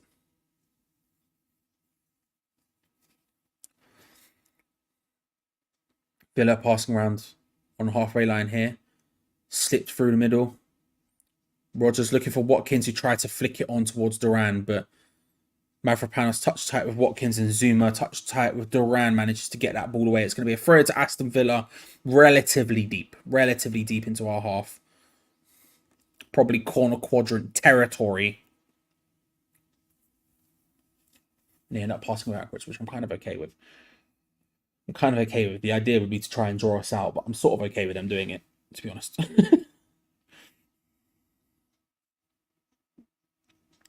Again, nice pressing there. Really nice pressing. Loving the position of the players. Again, the way to get around it is to just sort of pass it back to the goalkeeper and then try and reset. That forces you further back, but it allows us to move because Mikel Antonio is not going to run all the way one way and run all the way the other. But then Paquetá moves forward into the space. Mikel Antonio sort of vacates and allows us to get closer and closer and start heading them in a little bit more. You have to be confident about your passing. And listen, Villa should and could be confident about their passing. Having said that, we're doing really nicely here and forcing them in sort of higher position. Good turnover. Thomas Tuchel couldn't quite get there. He manages to control the ball and get away with it. But this is when the counter-attack is important. I tell you what, Mikel Antonio doing bits to try and get back there. Beautiful interception from Edson Alvarez. Love that. It was a nice idea from Thomas Tuchel. It's not going to quite work out. Jared Bowen's going to chase it down, though. A little push in the back. That's a foul, yeah. Unfortunate there. But I love the effort. I'm loving that press. Really nicely done. Not all out insanity, just hemming them in. And again, the way to get around it, you want to pass back to the goalkeeper from Aston Villa's perspective, right? Your centre-back's getting pressed, there's no real options. You want to pass back to the goalkeeper. That means Antonio probably is going to run in a way that he's not going to run, which means he won't be able to cover the space. But then Paquetá moves up into that space, he vacates, and you just slowly force them further and further back. I like that. You do have to be careful of the counter-attack because that does sort of draw Souček and Alvarez out of their position. But I'm here for it. It is a scary prospect to get, especially against a team with Ollie Watkins, all long ball over the top. Areola heads it. It's straight to the path of Villa. This isn't over yet. Ollie Watkins on the ball, tries to lay it through to Duran. Safal gets the control. I tell you what, it would have been a foul. There was a push in there, but thankfully the touch is heavy and it lands straight at the feet of Areola. But it was a scary moment there. A scary moment there. You're just like, what's going on like this? Didn't know he still had it in him. Might not be as fast as he ever used to be, but I tell you what. I mean, he was. I'm one of those people who never thought he was rapid. He was just like this unstoppable force. He was fast and an unstoppable force, but he's probably lost a little bit of that. But I still love the energy. Jean-Claude, good to see him. It's going alright so far. Not much to report. Not much chances to report, but it's going well. Hooked away from Mavropanos. Good control from Mikel Antonio. Tell you what, we're doing okay. We're doing okay on the match bingos, just checking it. It's those it's the middle ones, it's the joint ones, like amount of injury time or yellow cards or a goal at a specific time or whatever. Those are the ones that are going to be telling, but we're doing okay on it, I can't lie. Pinged forward from Mavropanos to the path of Bowen. Nice little lay down for Sufal. Antonio rotates into the space. You love to see it. Down the right-hand side. Looks to try and whip the ball in. I tell you what, he puts it into a nice space. Unfortunately, there was no one there. But he puts it into a nice space. Nice interception again from Mikel Antonio. Takes a touch, whips it into the box. Headed away. It's going to be a corner. Really nice work. Really, really nice work so far. Well, Kai, if you're sticking around, I'll try and inform you as best as I can. Nick, thank you very much. If you haven't already, everyone, make sure to hit that like button. Helps us out way, way more than you suspect. Means that if anyone ever types in West Ham, Aston Villa or anything, we're more likely to be at the top. So it genuinely helps out a huge amount.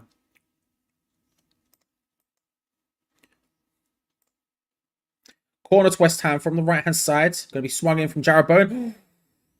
Paquetá at the front post was clean. It was clean. It was whipped in, but he just gets way too underneath it, sort of ducks and sort of tries to flick and came at him maybe a bit quicker than he was expecting. Couldn't find it. Unlucky. Maybe more distracted by the likes of Souček and Zuma and whatnot moving around in the mid and towards the back post that he just didn't think about Paquetá in that space, or it was a miss-hit corner. I don't know, one or the other. Tell you what, Alvarez diving in. I like to see it, but again, they've managed to get through it. Rogers steaming forward. He's completely missed the ball. That was awful. That was god-awful. Unlucky, Rogers. He started running with it and then just missed it. Oh, that's a beautiful ball over the top from Paquetá. Emi Martinez comes out very well with the header there. Very nicely done. Oh, Paquetá went with the first-time parcel shot. Doesn't work out. And Aston Villa come away with the ball. I know, every day we stray further away from God, and by that I mean further away from a time where West Ham had Big Craig at the back. It's a sad state of affairs.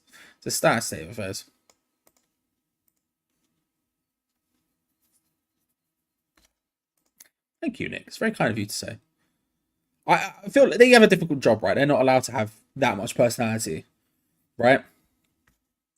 Aston Villa. Oh, good save from Areola. Gets the feet out there. The reverse pass caught even me out of shock, and Watkins was in a really strong position. Leon Bailey cuts in from the right-hand side. The little reverse pass early into the path of Watkins, who was running in between Emerson and Zuma, and hits it first time. Areola matches it with his feet, but first of all, Malk, thank you for subscribing and liking. Don't think I've got the nerves to watch Leeds.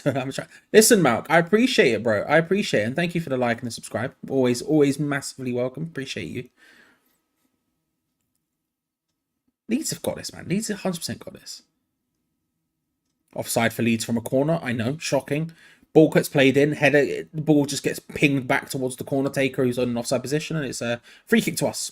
But yeah. Listen, Leeds have got this, Malk. I 100% believe. You just don't, Jason, you know. You just don't. It's a shame. We need him. Now more than ever. Now more than ever.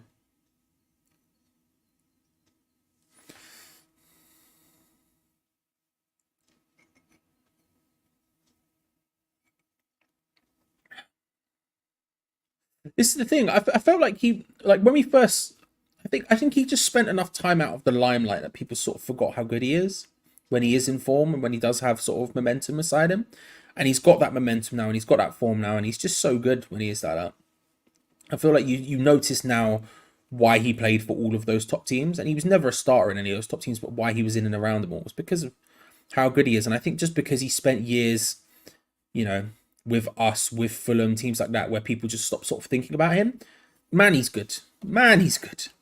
Like I say, listen, I'm a noted critic of Areola.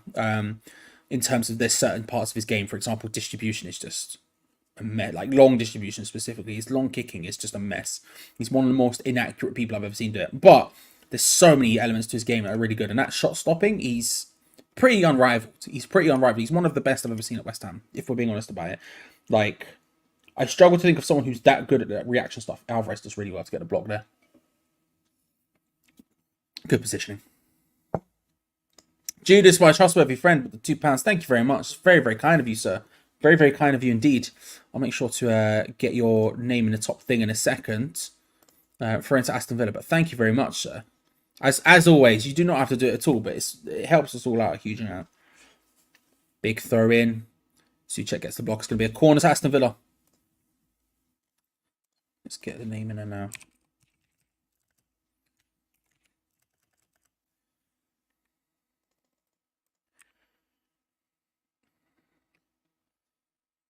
Villa with the corner. Everyone back for it, including Mikel Antonio. Got Kudus, who's sort of just on the edge of the area. Whips in. Ooh, bounces around a little bit, but ends up. There you go. Judas, your name's in the thing with JJ. Thank you very much, sir. It's going to be a throw into Aston Villa all the way on the other side of the opposite side of the pitch.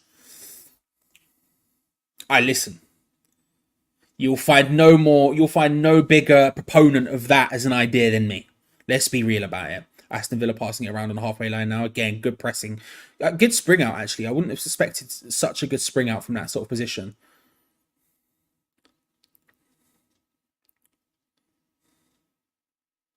Bailey looking to take on Emerson. Had him beat for pace there. Instead decides to cut and go back to those centre-backs. And we begin the press dance once more.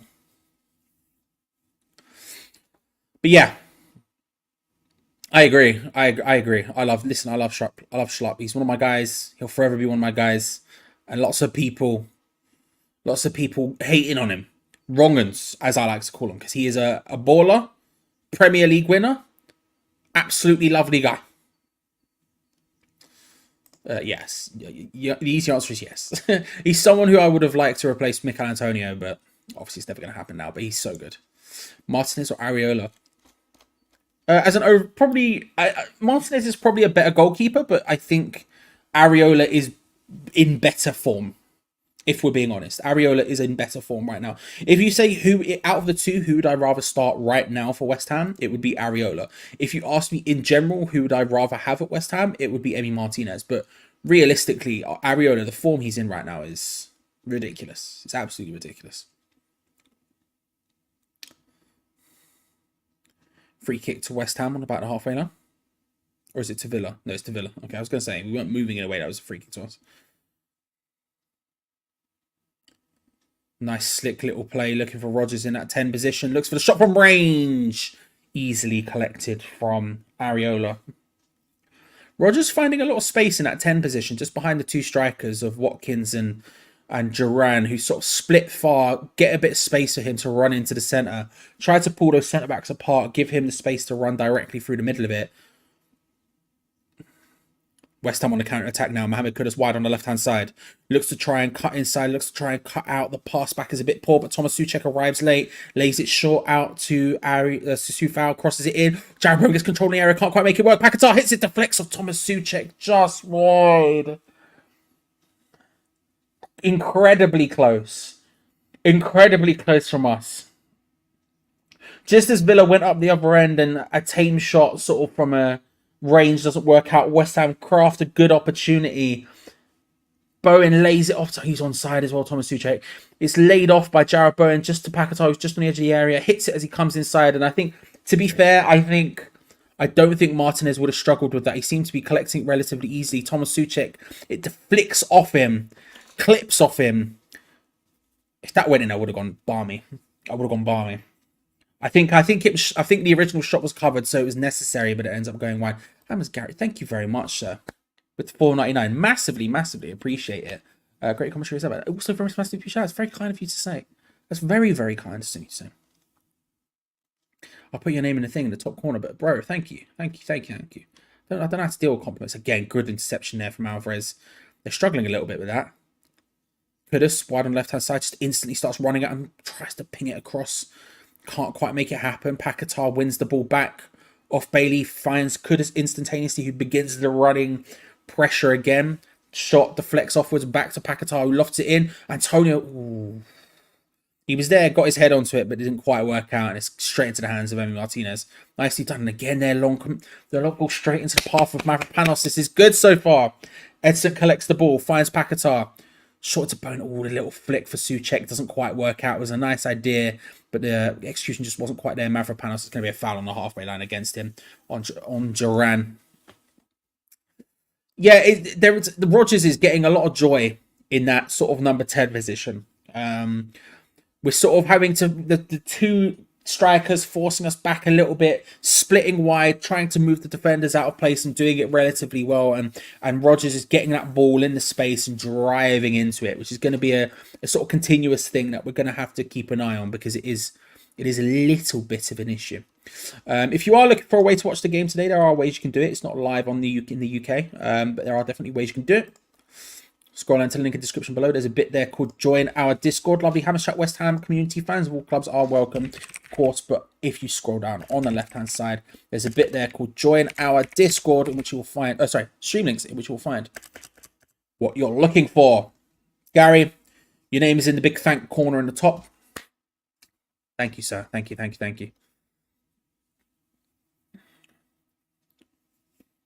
If you are in the US, it's live on the USA Network. Zuma, nicely done. Tell you what, we're doing all right. We're doing all right so far. Soufal storms into the space. Opening 20 minutes, I'm happy. Little step over from Soufal. Didn't know he had it in him. Wins a corner. Did not know he had it in him. Stepped up to his man. Was 1v1. The defender was doing well. It was Rodgers who got back. He was doing well defending against him. And then just a little step over. Goes wide. He does very well. Wins a corner. Jarrod Bowen once more into the breach. Corner from the right-hand side, looking for the in-swinger. Whips it into that position. Ooh, it almost goes in. Straight at the goalkeeper. Antonio was there making it happen. Martinez manages to fist it away. Jarrod Bowen, good recovery to stop Duran getting forward there, but nicely done. Kufaldinho, I know Nathan. I didn't know he had it in him. A little step over. Joga Benito. Started to see the, It's like a Nike advert from 2003.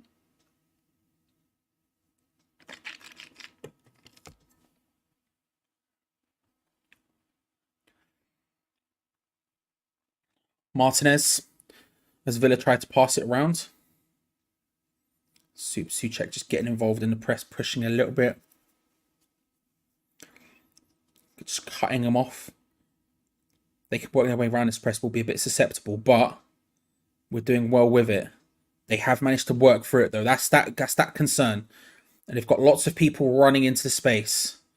Konsa plays it out wide to Bailey, wide on the right-hand side. Looking to try and get in there. West Ham have got back into a relatively decent shape. Cross comes in. Villa are screaming for a pen there. Bailey gets taken down by Kudus. I'm not going to lie, that one looks a little bit like a foul, but referee hasn't called it, and Villa still have the ball just outside the area. Wide to the left-hand side. Moreno tries to cross it in, and it's hooked away from Jarrod Bowen, who's deep and doing a good job at doing it as well.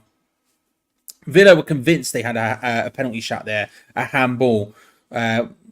Bailey tried to just flick it past, I think it was Emerson, and it hits off his arm. It wasn't, for me, a pen, but we haven't seen a replay. Jarrod Bowen does really well. Takes it past one, takes it past two. doing up Mohamed Kudus, but I tell you what, that's a strong challenge. He's saying it was a foul, but it looked like a strong and solid challenge. I think he should have flicked it off. Mikel Antonio was wide on the left-hand side. Kudus was also there. I think he maybe should have tried flicked it into that space instead. Paquetá doing a nice job covering the space that Jarrod Bowen has dropped into, and then Antonio covering him. See, I love this front four. There's a lot to like about this front four. And that work rate that they all exhibit, that showing of defence, knowing of each other's positioning. I love it.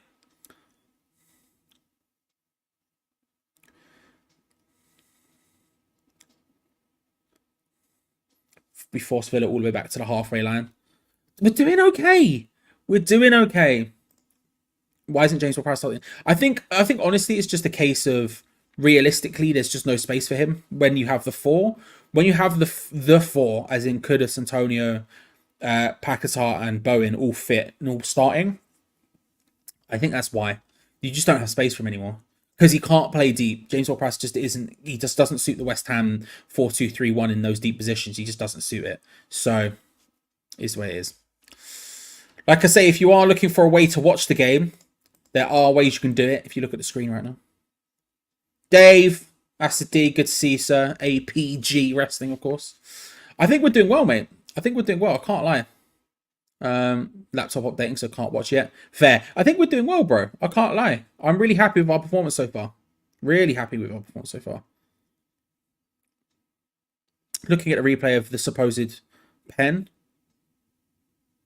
No, I don't think it's a pen. Does it hit his arm? Yeah, of course it does.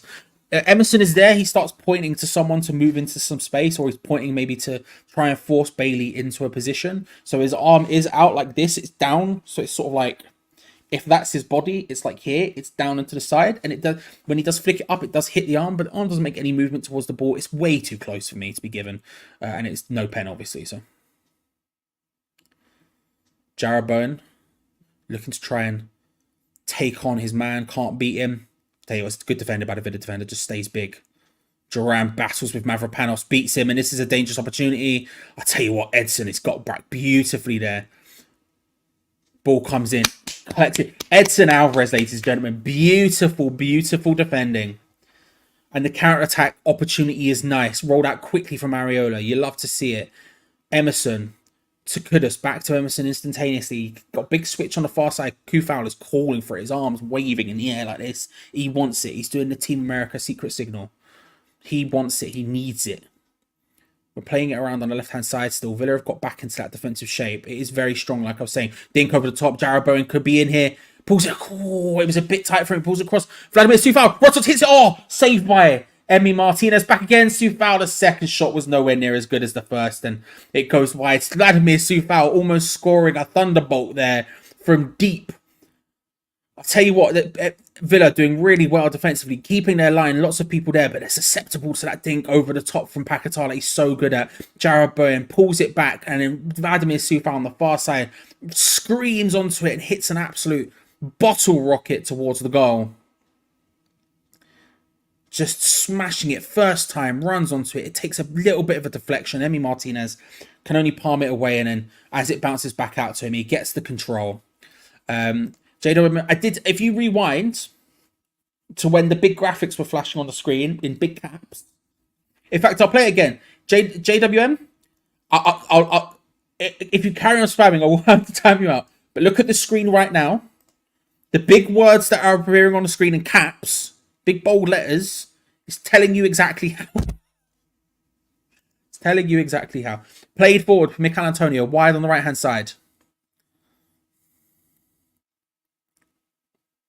He does well to dribble inwards. It was kind of going nowhere, but I like to see it. I like to see it. Outside of that, I don't know how to break it down. I don't know how eyes work, but with my eyes. Wide from Alvarez to Jarrod Bowen. Cross in. Headed away.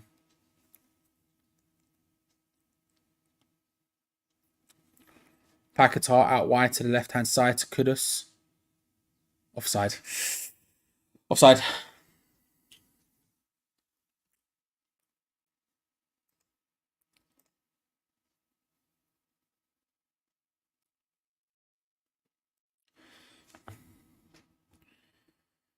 Give me a free kick to Aston Villa deep inside their own half. I'm really happy with our performance so far. I'm really happy with their performance so far. We're doing well. We're doing well. Pressing is nice. Attacking is nice. It feels like if one team's going to score, it's us. I'll tell you what, Antonio does beautifully there. They try to pass it back, and Antonio just steams onto it, nips the ball away, does really well to grab the position. Kudus on the ball, can't quite find the control. Jared Bowen's there, no one quite getting in there, and it's cleared away. It's going to be a corner. Beautiful stuff from us. Love that. Absolutely love that. This front four, man. This front four. You love to see it. You absolutely love to see it. Bro, laid down. Tell you what, Paquetá will take that ball. He'll take that. Love that. Souček out wide. There's shoot. Shouts to shoot every time Souček's on it. Soufal whips it in. Header. 1-0.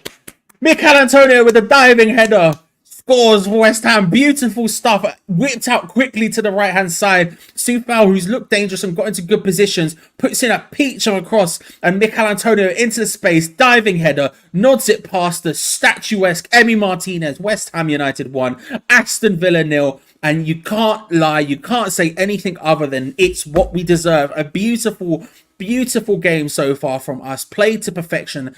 Aston Villa haven't been able to deal with it. And we're doing it. 1-0 to West Ham. Played out wide from Thomas Souček to Vladimir Soufal on the left-hand side. Looks up, whips in an absolute perfect ball. He's a mile onside. One of the Villa centre-backs, significantly further back than perhaps he should. And Mikel Antonio battling with, I'm not sure who it was. It looked a bit like Leon Bailey. I'm not sure who it was. Trying to mark him. It's Ezri Konsa trying to mark him. But it's low. It's in front of him. The header goes in. Mikel Antonio scores for West Ham. 1-0. And genuinely, we deserve it. Beautiful game so far. Perfect game plan. Those four, man. Those four together are so, so good. If we can keep Mikel Antonio fit and we can get that form going, I tell you what, I genuinely think we can take on any team. Genuinely think we can take on any team. West Ham United 1, Aston Villa 0. I am happy as Larry right now. I am happy as a pig in muck, as me when I've got a bacon in front of me. Absolutely love it. Let's go. Let's go. Leon Bailey goes down, no free kick, says the ref, much to his chagrin. Listen, they are so good together, Intox. They are so, so good together. Let's go. Let's go. Villa on the ball. Passed over the halfway line. West Ham going deep into that defensive position. But again, they're forced back again. This is so well done. Pardon me. This is so well done so far. Edson Alvarez cutting out the ball to Duran nicely there.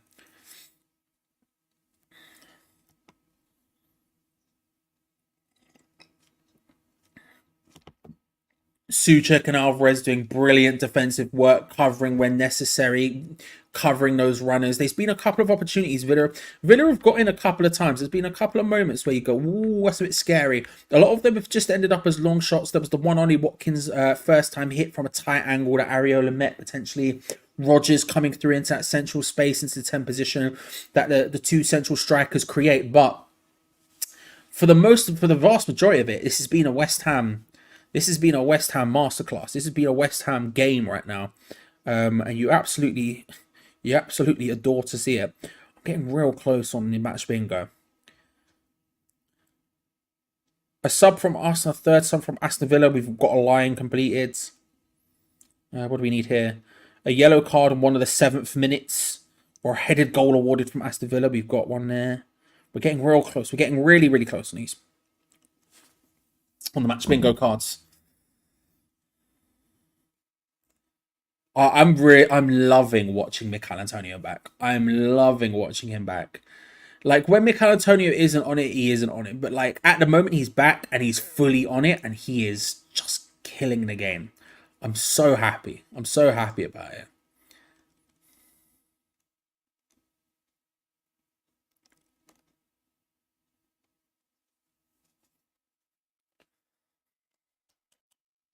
Come on. I almost did a little dance there.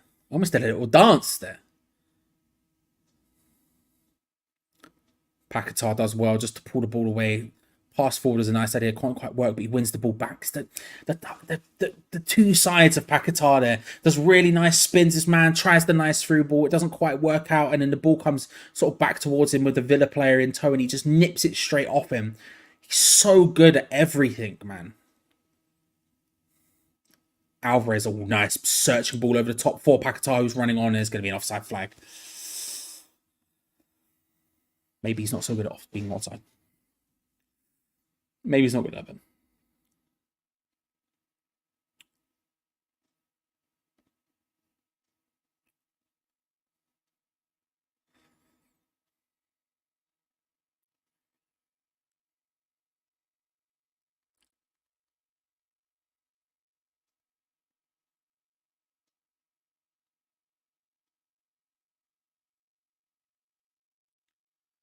No, I agree, Prince, right? So the way Antonio's playing, he doesn't even need to score.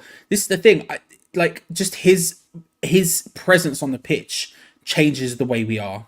It changes the way we can press. It changes a lot of things. There you go again. His hard work there, forcing them into a mistake. Edson Alvarez with the interception. 8 shots from West Ham so far in this half. Kudus wide on the left-hand side. Tries to dribble his way in. Can't quite make it work. Does a second time. Cross deflects upwards. And it's going to be a corner, to which he G's up the crowd for. Corner to West Ham from the left-hand side. But yeah, even just his sheer presence, like, in goal. Like, he obviously scored today beautifully, but, like, he doesn't even need it. The way he can create space for other people, the panic he can cause, the decent pressing. I mean, he's just so good at what he does. Just so good at what he does. Yeah, big. I mean, you can see loads of games just all over there. That's like a tiny proportion of them, but whipped in. Too much of one, Lewis. I've got... I won't go too deep into it, but basically I collect them. So I've got a lot. A lot of them are at my mum's though. Old consoles at least. Don't collect new ones, collect the old ones. Little snap out at Mikel Antonio there from don't know who it was, one of the Villa players, but they've got the ball again, Aston Villa, again passing it around the defence. Emi Martinez on the ball. I'm big into Balatro at the moment. I don't know if anyone's played Balatro, the card game. I don't even know how to pronounce it. I think it's Balatro. Amazing. So good. Obsessed. That in a Formula 1 game, because, you know, Formula 1's back. Ball over the top from Aston Villa. Rodgers cutting out wide under pressure from Edson and Paquetá, who team up there to win the ball back. Nicely done. Paquetá with a little flick around the back, and then Edson matching him. Love that. It's played us into trouble a little bit, but Paquetá, the ball across. I tell you what, it was a scary place to play that ball, but he does it and gets it out. Let's absolutely go. I know, I can't help it, Cyberpunk. So if someone gives me the opportunity to talk about it, I will. Paquetá is down. It doesn't look good. The nice little flicks between him and Edson, just having a little look at that again. He was under pressure a little bit. He's back up and moving, so I think he might be okay. But, yeah, he seems to be back up and moving completely fine. There's no one's come on to heal him with the magic cream or anything. He's back up and moving completely, sort of normally. So suspect he's okay. Villa doing a sportsman thing, giving us the ball back. Love to see it. Kudus battling, wins the throw in against Konsa. Yeah, so it looked like he was sort of touching the bottom of his calf on his right leg. I don't know. Couldn't really see anything from it, but he seems to be back up now. So he's not running around like a headless chicken or anything. But I don't know. He's back up and he's jogging. So we'll see. Torres bringing the ball out from the back for Aston Villa.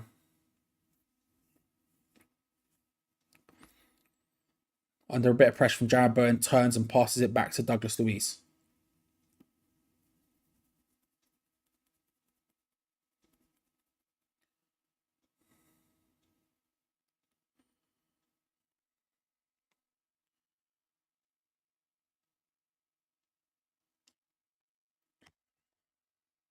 Moreno, a little step over, trying to take on Vladimir Subao down the left-hand side.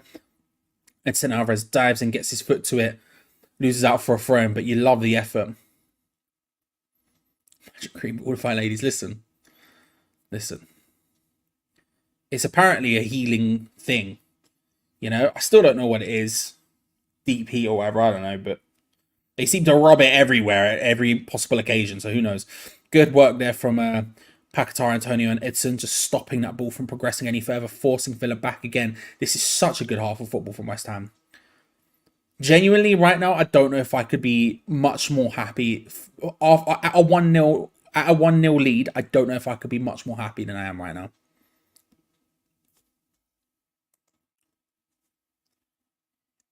Mikel Antonio finds Kudus on the run through, hits it strongly, but it's wide. The strike was solid, but the direction was not, and it ends up going wide. Antonio just laying the ball off for him and charging through the pace in which Kudus has. It's just different story. Yeah, his first touch is a bit wonky. Means he has to sort of take it from a slightly wider angle. And the shot struck nicely. The connection was good, but yeah. Howard Mikel Antonio scored with a diving header from a Vladimir Coufal cross. If that helps.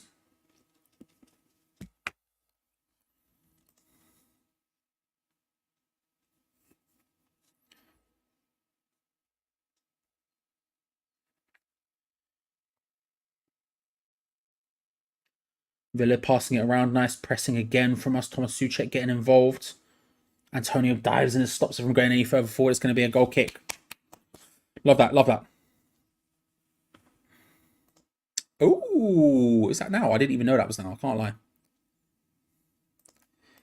That's what I'm saying. This is what I'm saying.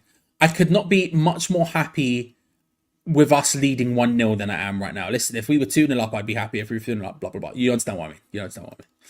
But yeah, listen, we just experienced a 4-0 win. So it was great. I went over to my mum's after the match because I had to go. I was going to see my mum. Oh, Jarabone looking to try and cross the ball in. Gets the block, and it's going to be a corner to West Ham. Lovely stuff. But yeah, I went over to my mum's after the match because I had to go speak to her about some stuff and pick some things up and whatever. And one of our family friends was there who is a Rochdale fan. Lovely man, Rochdale fan.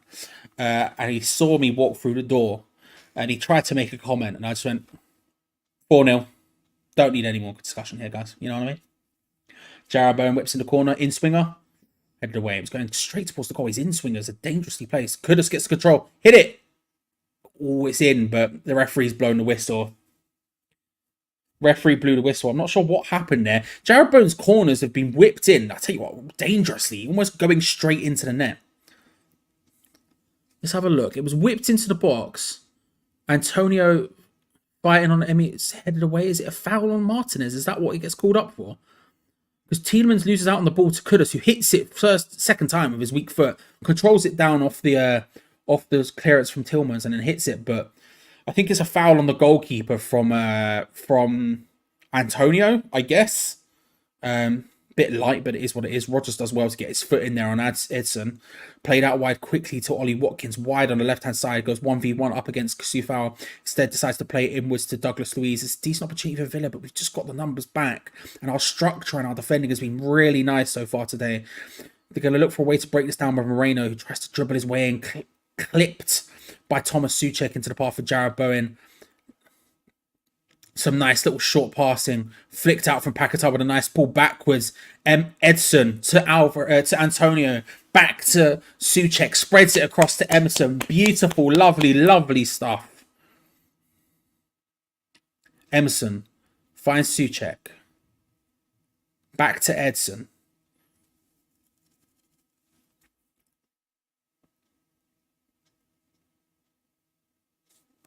Rochdale fan, yeah, look, it is what it is.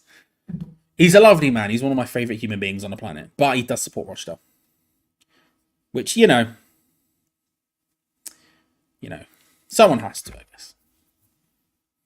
That's a lie. I quite like Rochdale, to be fair. We had a lovely conversation about club ownership after and about David Sullivan and some other things, but, you know. Ban the fake scores. I didn't actually see it. Wait, let me scroll up. I didn't actually see it. Lovely passing, Steve. Yeah, you're 100% right. Isaiah, I'm just going to say, I don't know if you're okay. Here's what I'll say. I don't know if you're saying 1-1 as in like, oh look, lol, it's 1-1 or whatever. But I'll give you the opportunity. I'll give you the benefit of the doubt this once. If I see it again, obviously not. Obviously not. Exactly. Dean knows. Dean is the mods. I trust Dean implicitly. Dean understands. Dean's the guy. Dean is the one. We all bow down, and we all are at the feet of Dean. I trust Dean. He'll probably see it quicker than I will as well, if we're being honest about it. But yeah, we'll just give it final chance because I'll give him the benefit of the doubt that time. Isaiah, welcome. I hope you're well. Just letting you know. Tillman's looking for the turn. Thomas Souček just stood on him.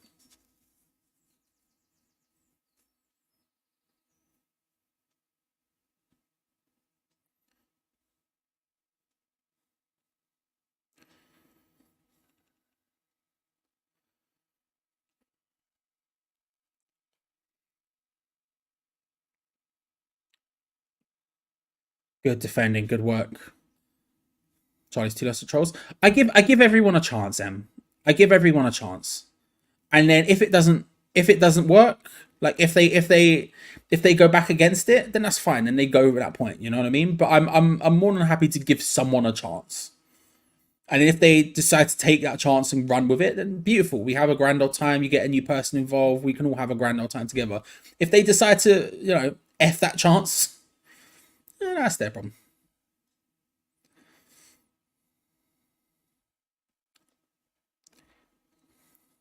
Who scored? It was Mikel Antonio, Will. Hope you're well, by the way. Mikel Antonio, Soufal with the cross in for the assist. Mikel Antonio diving header. Decent goal. F1 is next week. Don't stress. I just want it now. I love F1. I very rarely get to watch it live, but my lord, do I love it. Bit of Ted's Notebook. Maybe the best show on YouTube. IMO. Mikel Antonio, foul against the Villa defender there. Just bundling him over. Foul on the Villa defender, I should say. Bundling him over.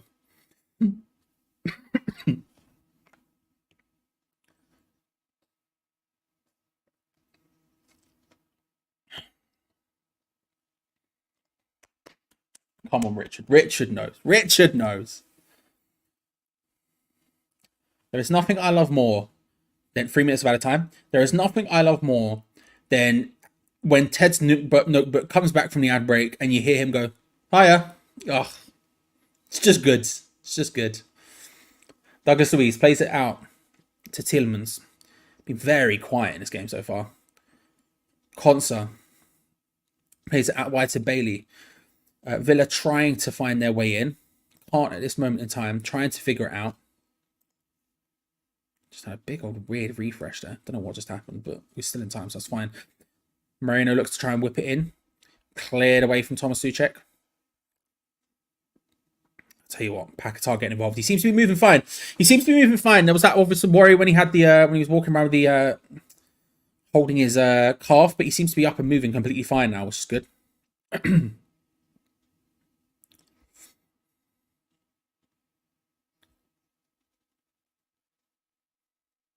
Always Paul Crusher's good evening. It's a good evening is a wonderful thing. Bailey does well there, holds off his man, beats Emerson, but the cross in is matched only by Thomas Souček. A minute and a half of stoppage time to go. 3 minutes, of course, was what was called. Who's your hammer of the year so far, and who's the most underrated bad hammer? Well, most underrated is Thomas Souček. Who's the hammer of the year, though?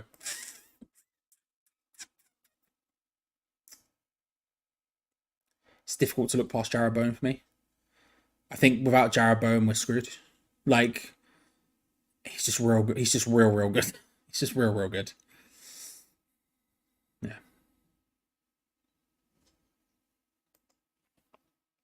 Listen, I'm not saying that if you're looking for a way to watch the game, you should definitely check the description below. But if you're looking for a way to watch the game, shot from range from Watkins easily goes wide. Then you should look in the description below. But yeah, for me, probably Jarrod Bowen. Those numbers are difficult to argue against. Most underrated player, Thomas Souček.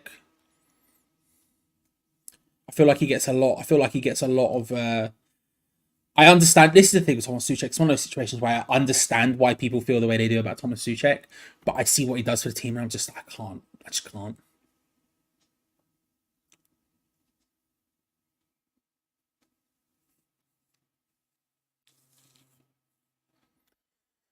Who scored, Jesper? It was Michail Antonio, diving header, Vladimir Coufal with a cross.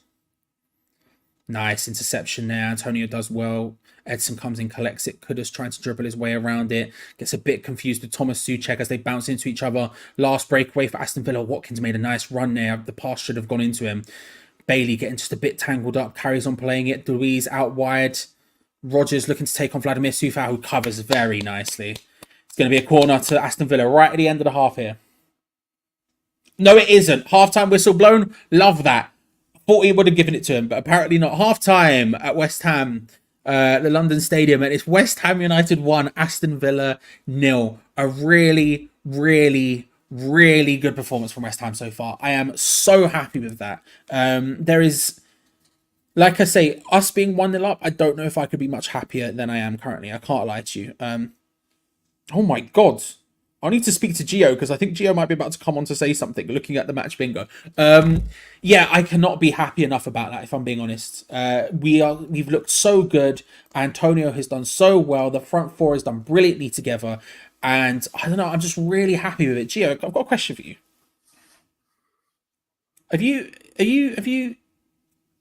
How's your match bingo going? I've not checked, truth be told. Oh, okay. Well, someone, I believe, it's either you or someone who watches the channel has won. Hey? Because it's claimed by a username, which is Wappit31 Hammers Chat. So I assume that's their full name and it goes across 2 lines and you haven't won. I don't know. I'll say this. I won! I've won! I've won! I won! I won! I won! I put it up to chat. I just saw what's happening to chat. I won! I got it! It's golden! Everyone congratulate Geo on winning there. Congratulations. Congratulations. You absolutely love to see it. Congratulations, Geo. 25 quid, I'll have that. There we go. There we go. Yeah, I'm absolutely buzzing about our performance so far, Geo. I think it's been brilliant. I'm loving it, Charlie. I think we've been absolutely excellent. Do you know what I love? There's one thing I'm absolutely loving, and it's so geeky, right? Do you know what I love? Go on. When Martinez has got the ball, Jared Bowen's man marking Douglas Luiz, and I'm absolutely loving it. They cannot get the ball to Douglas Luiz at all. Luiz has spent an entire first half facing his own goal. They just cannot get the ball into him. When they move up the pitch, he comes out and marks Moreno. Douglas Luiz again get picked up by Edson Alvarez. But while they've got the ball at the back, Alvarez is free, which is important because Rogers keeps coming inside, and it's once they've got it to him and he's turning around our defence. Souček's taking Tielemans, Bowen's taking Douglas Luiz. They're leaving Moreno. Basically saying, it's all right, Coufal will pick you up if you go down there. But I think that having Jared Bowen essentially man-marking Douglas Luiz, I think has been essential to that first half. I think it's been tactically, Moyes has outdone Emery for the first 45 minutes. Yeah, I mean, the pressing has looked really good, right? You have Michail Antonio leading it, obviously, and when you... The way they reset it, right? So Antonio recovering, whichever way Martinez is looking to pass, cross off, stop that passing lane, and then you pass it back to Emi Martinez, and that should usually be the reset point. But what happens at that point is Paquetá then moves forward into the space that Michail Antonio vacates, and you can still kind of keep the shape. You can keep everyone covered and continue to press them and hem them in until they end up making a mistake. And that side of it has just been so good from us today. Those 4, like you say, the man marking, Souček steps up, gets involved, Edson steps up, gets involved, and it should leave us susceptible to the counter attack. But we've been so good at it that we've been managed to shut any of that sort of stuff down. There's been 1 or 2 moments where they've managed to get the ball past that and into, say, Rogers, who steams forward into the space. It's a scary prospect with those front 2. They tend to separate, go forward, that separates the centre backs, and Rogers just steams through into the gap.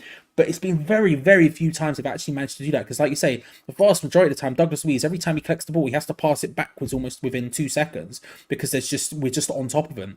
And that side of it. And then you've got going forward. I mean, I just can't there's no room to complain about his performance so far. It's been verging on perfect from us. Like I said, a couple of opportunities. It's been so good. You'll never be able to get 100% perfection in a game of football. It just does not happen. You need the other team to be completely crap for that to happen, as well as you've been really good.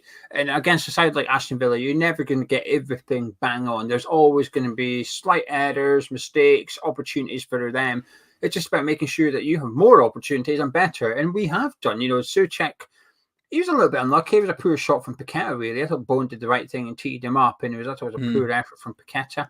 But I think we've done really well. I'm so happy with what I've seen. And just my one worry, I do have a worry, and that is that if Diaby comes on and starts picking up the spots that Rodgers is, I think he will cause far more trouble to us than what Rodgers has done. Or if he puts Bailey in there and puts Diaby out on the right hand side, that's a substitution that would worry me a little bit.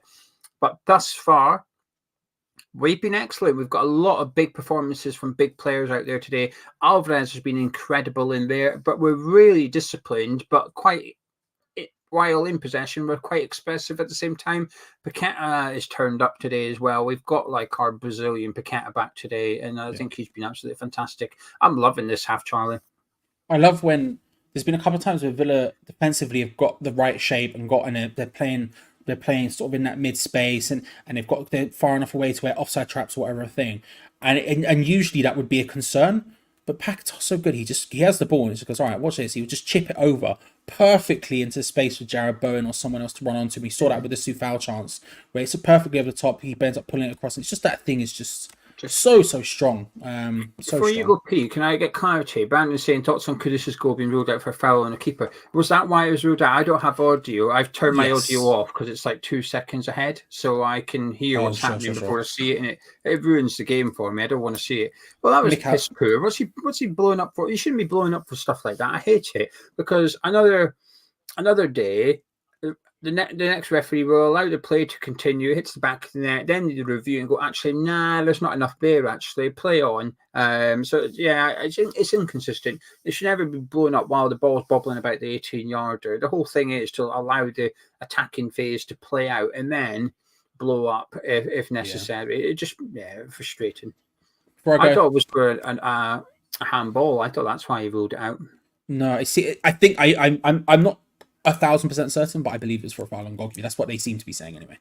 But Tom, £3. Thank you very much, sir. I'll leave Geo with that as I run off. Geo, I shall be back in a minute. Thank you. Right, let's see what you're all saying. Get your thoughts into the live chat.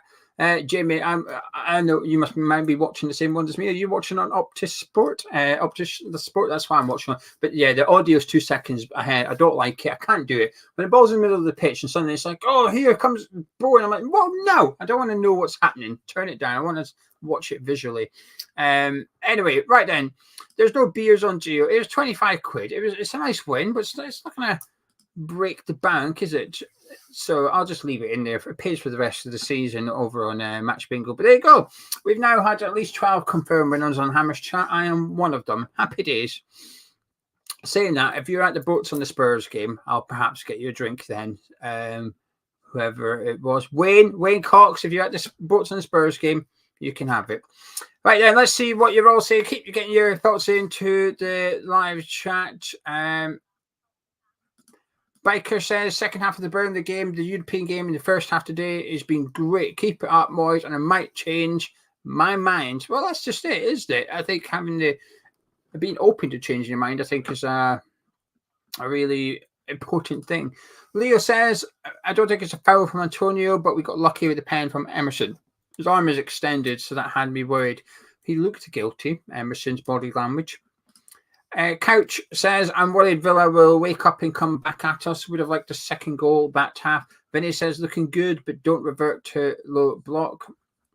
Campbell saying that Sufal's now joint second with Porro for assists by defenders.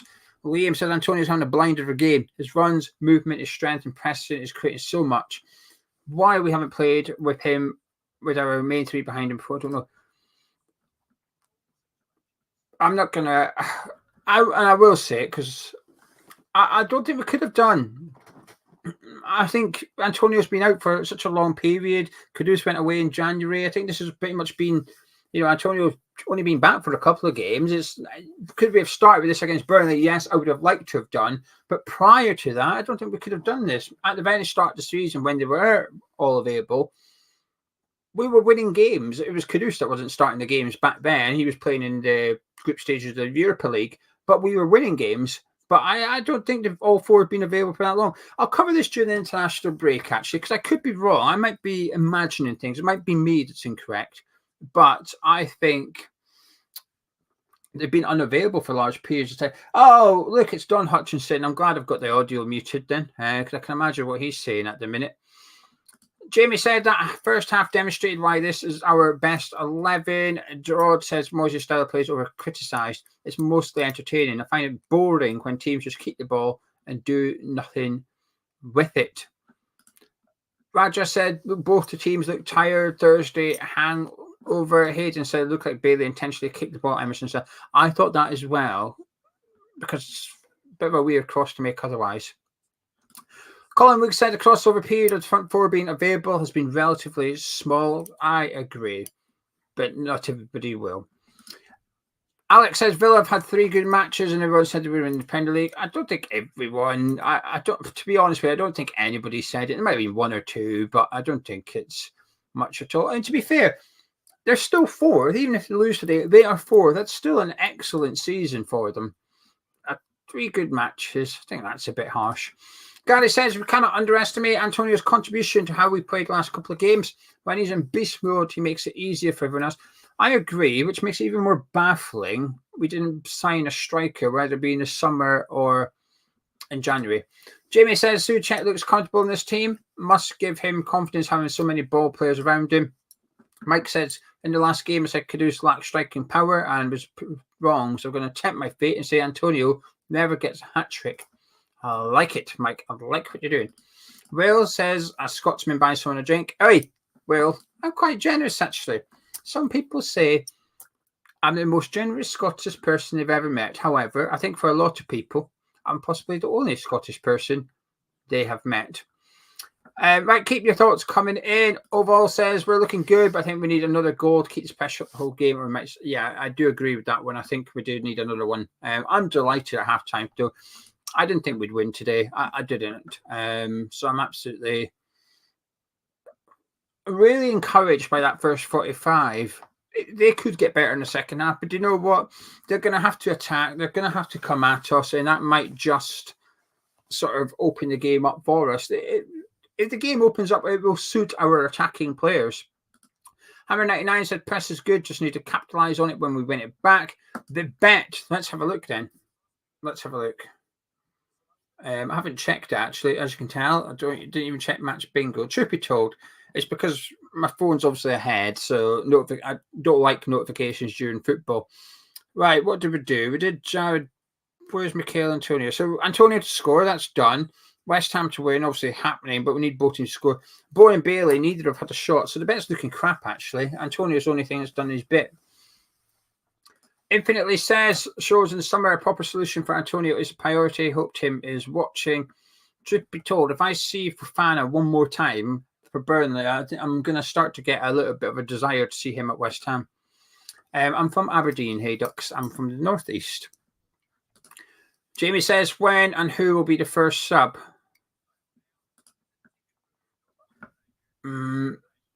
I will predict the first sub is Antonio to depart for James Ward-Prowse around about the 68th minute. That's my prediction. Just to be clear, not what I want to see. It's a prediction. Big difference. Liam said another thing to note, we haven't looked like we are in 5th gear playing out of our minds. We've looked quite comfortable in 3rd gear playing decent football. Completely agree with all of that. Cockney says, keep pressing the back line as they clearly have a mistake in them. I quite like the whole, what we're doing. Sometimes we're pressing, sometimes we're sitting back, but we're doing it as a team. We're sitting as a team. Nobody's pressing on their own. Everybody's got the same plan. The subs, Cockney, I'll put up on the screen. I'm not going to read them out, but the West Ham bench is on the screen for you right now. Brian says Ings will come on for Antonio and score. And thank you very much for the $5. Brian, makes a big difference to the channel. Thank you very much. Very kind of you. Lee couldn't care what Villa are doing. West Ham are winning, and that's all that matters. Whilst I agree, I do think what Villa do will determine if we go on and win this match. Yes, we can win it doing our own thing, but I think there's the Villa side of it has an impact on the game. Harry, the Antonio goal. So Paqueta played it out to Vladimir Soufal's and acres of space on the right-hand side, edge of the box, right on the corner of the 18-yarder. Played the ball, played the cross in, quite low. Antonio diving header at the back post, got in front of Konsa into the back of the net. It was quite a good goal all round. Souček played the ball to Soufal. Was it? I thought it was Paqueta. Paqueta was involved just before that. I should probably turn the audio back on then, shouldn't I? All right, listen. Actually doing a forward pass in a useful manner, you would suspect it wasn't Thomas Souček, and yet somehow he managed to do it. I mean, it wasn't complex, but yeah. Teams are coming back out. I'm seeing if Villa have made any changes. I'm not sure. I can't see any. I don't think we've made any. Douglas Luiz is deep in conversation. Oh, Matty Cash is coming on. Interested to see how that works. But yeah, Gio, any final thoughts before you head off? Yeah, I can't believe they disallowed that goal, to be honest with you. I'm just seeing it now. It's just literally Antonio's got like an arm across his chest. He's not even pushing him. It's just defending his territory, you could say. I've got my hopes up now, Charlie. I've got my hopes up that we're going to go on and win this game. It's a dangerous thing because it means you can be disappointed. But I think as the game opens up, I think it will suit us more. It will suit our attack. I think we've probably got about half an hour before we really see Antonio Paqueta tiring. So I think we've got to capitalise on that period while there will be energy in our attack and get that second goal. But Diaby concerns me a little bit. So yeah, long and I love this from Collingwood. I've got more cash than Matty. There you go. Love Match bingo. Thank you very much, Collingwood. Right, I'll catch you in a bit. See you in a bit. Thank you, Gio. If you want more actual football knowledge, like from Gio Mackie there, then I would highly recommend you come back at full time, because that's when the full time live match review will be happening right here on this very channel. But between now and then, West Ham United 1, Aston Villa 0 is the scoreline, and we're off once again deep into the breach. No changes at half-time for West Ham, 2 for Aston Villa. Longley and Duran are coming off for Matty Cash and Diaby. Not entirely shocked by that. I think you move Konsa in so you have a right foot and a left foot. You put Cash out on the right back position. Makes a little bit more sense. I don't think Konsa playing at right backs really helped them that much. Then on top of that, you put on Diaby, try to change the way that forward line looks a little bit. Here he is. He picks up the ball, lays it short to Leon Bailey into the path of Cash, who's got forward. Good defending brilliant defending from Edson Alvarez. So good. So good.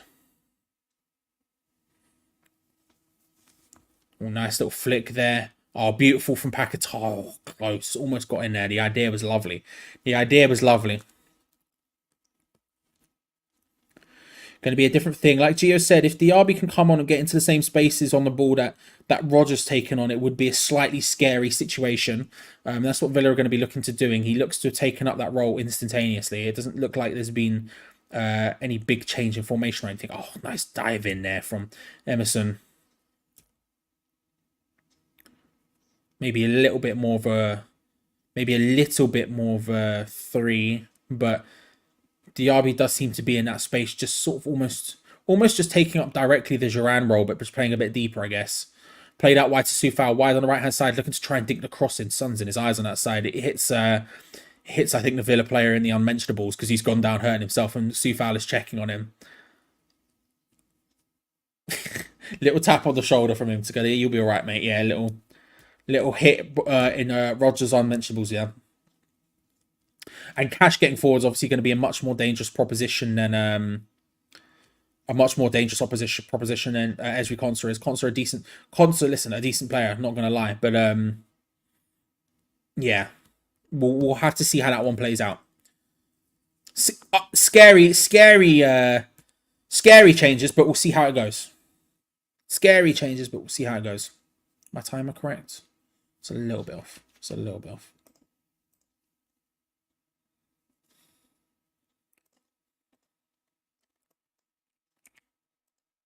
There we go. Nice and tight now. Bowen with the corner. Whipped in. Oh, it's in! 2-0!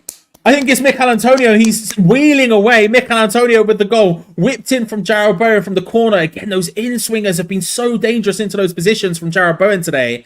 Every time from that right-hand side, it's caused some sort of problem. An absolute beauty from Jarrod Bowen. And I think it's Mikel Antonio with the final touch. The camera zoomed in on him and he wheeled away. Whether or not he got a strong touch or not, I'm not sure. Paquetá, Kudus, everyone celebrating together. I want to have a look at it just to see what actually happened. The ball got whipped in from Jarrod Bowen right into that area. It feels like it just hits off Mikel Antonio. It's not even a hit or anything. He peels off away from Martinez. He forces his way past him. He's trying to block him off. And then it hits off his chest and it's in. I feel like it'll be checked. I think it hits off his chest. I think he'll be checked for a foul, maybe. I mean, what we were just talking about why the Kudus goal maybe gets disallowed and that one doesn't would be weird, because the thing he does to the goalkeeper is exactly the same. VAR looking at it. I won't check the chat because I know obviously you'll be ahead.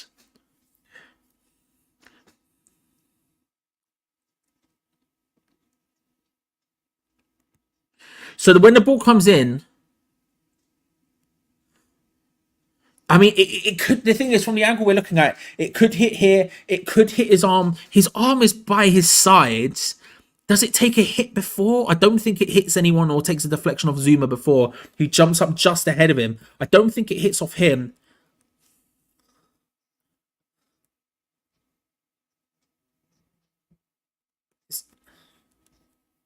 No goal. Disallowed this time for handball. I'll be honest with you. Disagree with that one. Don't know how I feel about the first one. I don't feel super strongly either way about the first disallowed goal from a corner. This one, I mean, what else is he meant to do? I mean, I guess the idea is if his arm isn't there, then it doesn't go into the back of the net, I guess is the argument. Pinged across from Aston Villa. Moreno trying to get in there. Soufal does well to defend it. He's frustrated. Yeah, I don't know. I don't know how I feel about that.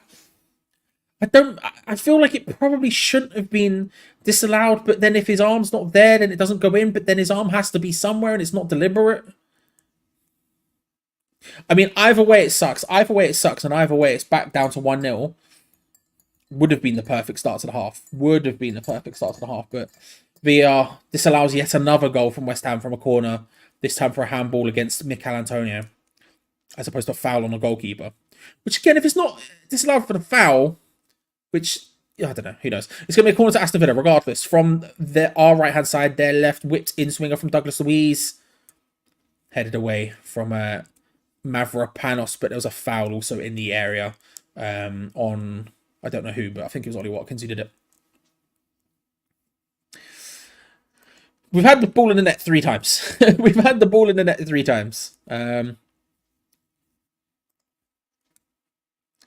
Don't know. I really don't know about that. Let's get some... I mean, listen. If we could get some more corners, specifically on that side, Jarrod Bowen is putting in some dangerous corners today. We'll just score another one. Fine, we've scored 2. We'll score a third. Go on. Let's do it again.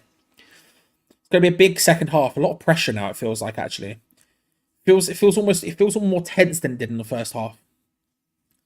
First half sort of all worked out. It was flowing nicely. It was sort of vibing. This time feels a little bit more tense than that did. Grateful making chances. Yeah, exactly, Jason. And like I say, I think if we get another corner from that area, I'll back us, you know?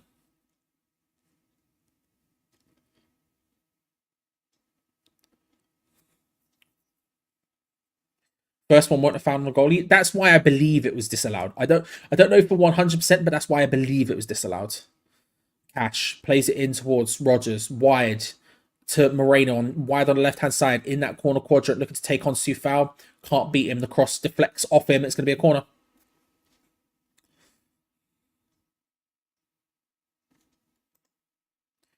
By the way, I didn't say it. Thank you to Brian as well for the super chat. Your name was in the thing. I know Geo would have brought it up.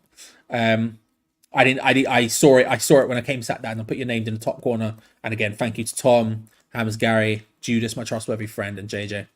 Appreciate you. Going to be a corner to Aston Villa. Whipped in. Headed from Thomas Souček. Mavropanos was also there. Areola jumps up and collects that one. Good collection. He's going to win a free kick for it as well.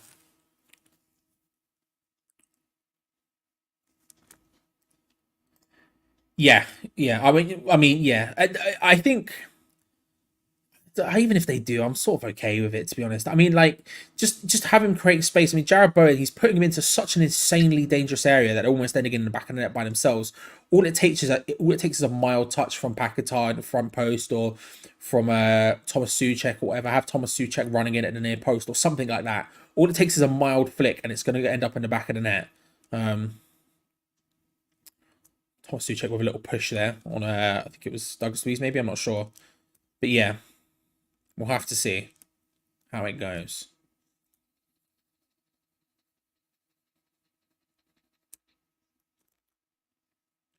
Played forward from Aston Villa. Diaby drops in deep to get involved. Finds Matty Cash.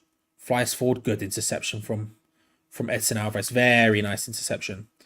Kudus tries to dribble his way through. We'll take that. We'll take that free kick.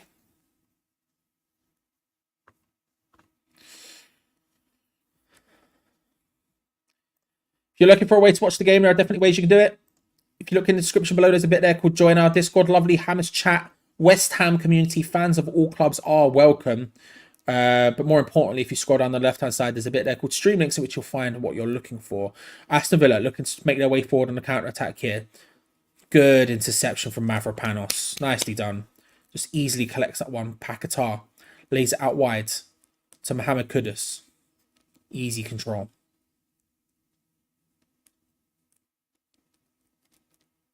Someone's ate with Haribo. Gotta be done. I'm not gonna lie, right? Went out last night for St. Patrick's Day, as I said. On the way back, hit up Tesco. I ate all of these. One go. Corner to West Ham, love that. Ate all of these in one go. No stress. You know? Sometimes it happens. Sometimes it happens. Corner from that side. From that side once more. Can we get it in again? Jarrod Bowen took on his man, beat Pau Torres. Moreno comes across to stop him last second, and it's going to be a corner. Jarrod Bowen to take it. In-swinger from the same side we've scored from twice already. Here we go. Whipped in. Headed away that time. But again, dangerous area. Very, very dangerous area.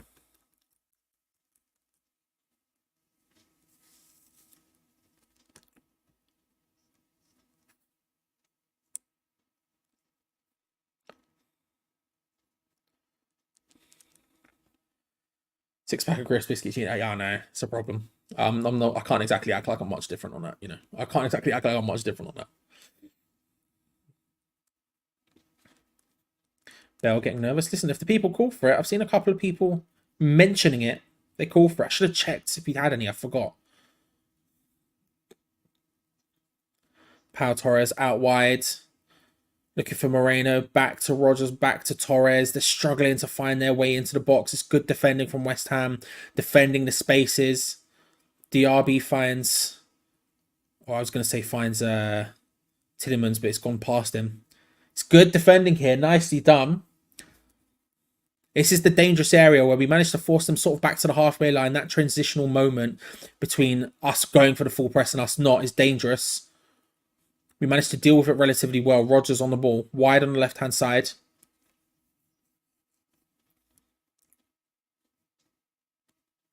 Even though, I know. I'm just going to buy it today. I keep saying I'm going to. Rude Geek, good to see you, sir. I'm all right. How are you? Hope you're well. I'm going to buy that mini fridge today. I just need to get it done. Get a little one just on top of my PC there, you know.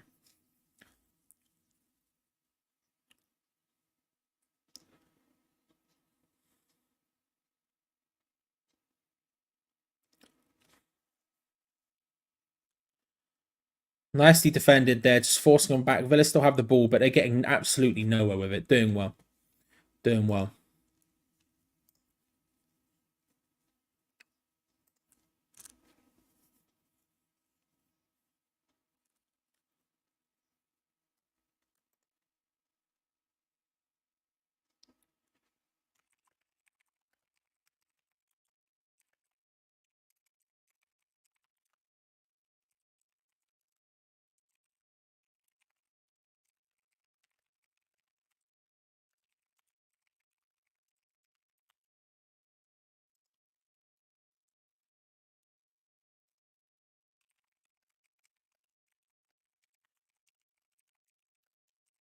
Ash playing it around. Again, we're just forcing him back. Just forcing him back consistently. It's just nicely done. Torres looking for the shot from range to flex upwards. Vladimir Sufal manages to just come away with the ball relatively easily. Nicely done, nicely defended. There's a bit more pressure on this one now. There's a bit of tension, but opening 15 minutes, we're dealing with what Villa have relatively well, if we're being honest.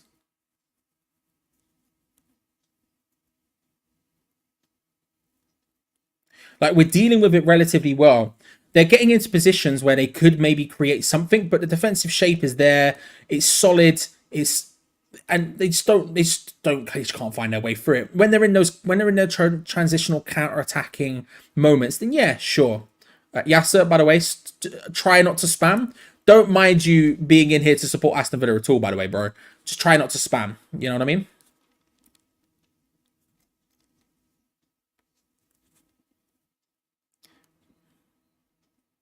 Because if you carry on spamming, I will just have to time you out, bro. Oh, Mikel Antonio putting pressure there on Aston Villa as they come forward. Those transitional moments are the scary ones. That's where it's That's where it's a problem. That's where Villa have looked dangerous. When they get forward too slowly and we get back into the shape we want to be in, it's good for us. It's very good for us because they don't know how to break us down. Bailey wins a corner off good defending from Emerson.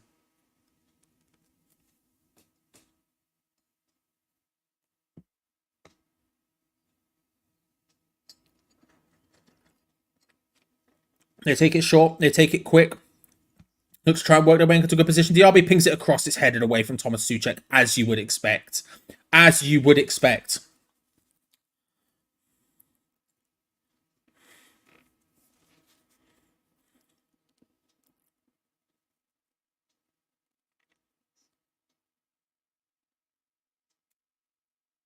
Pinged forward. Zuma looking to try and head it away. Thomas Souček getting involved, getting a header away, and it's hooked away. Antonio charging onto the ball. Big collision between him and the Villa defender. No foul either way, says the referee. And it carries on. Close though. All of a sudden, we were very, very close. Out wide to left-hand side for Aston Villa. Played the ball in towards the centre. Diaby's on the ball just inside the area. Finds Bailey. This shot goes wide.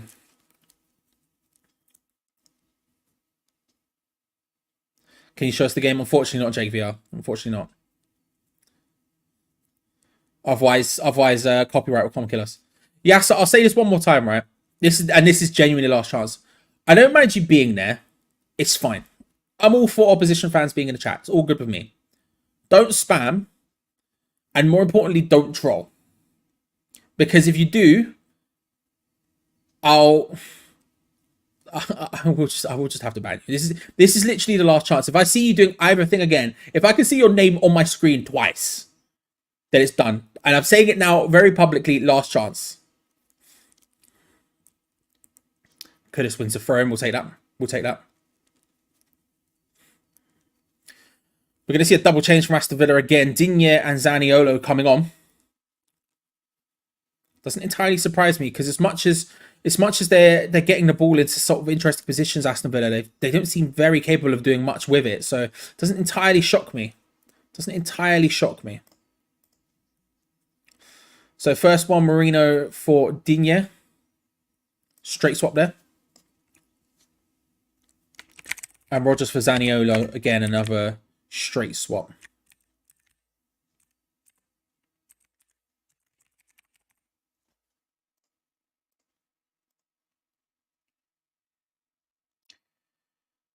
Yes, sir. Love you. Appreciate you. Come back in 5 minutes when you've learned how to chill out.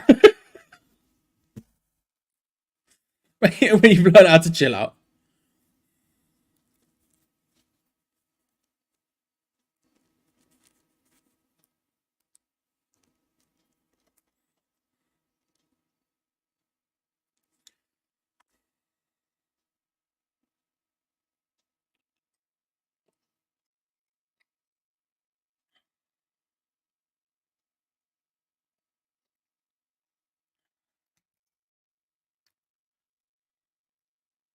Pinged forward from Kurt Zuma.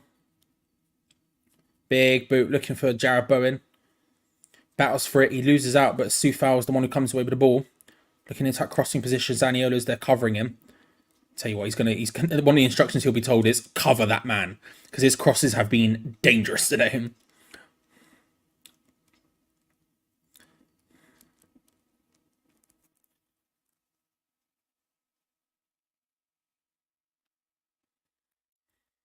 Gonna be a throw into Villa deep in those positions. They're essentially in the Soufal crossing corner quadrant. Passing it around at the back, looking to try and find their way through. It's nicely done. It's very nicely done.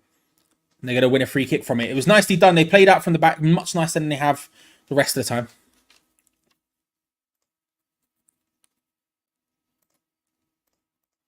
Let's have a look at...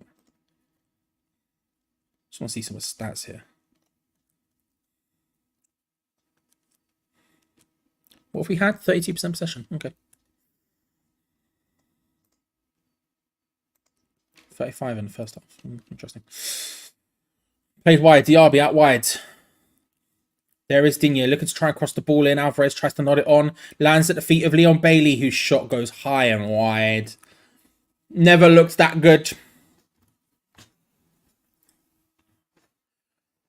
Not feeling that safe. But it's the thing, DJ, is it's like I'm not unbelievably confident, but I'm sort of just like,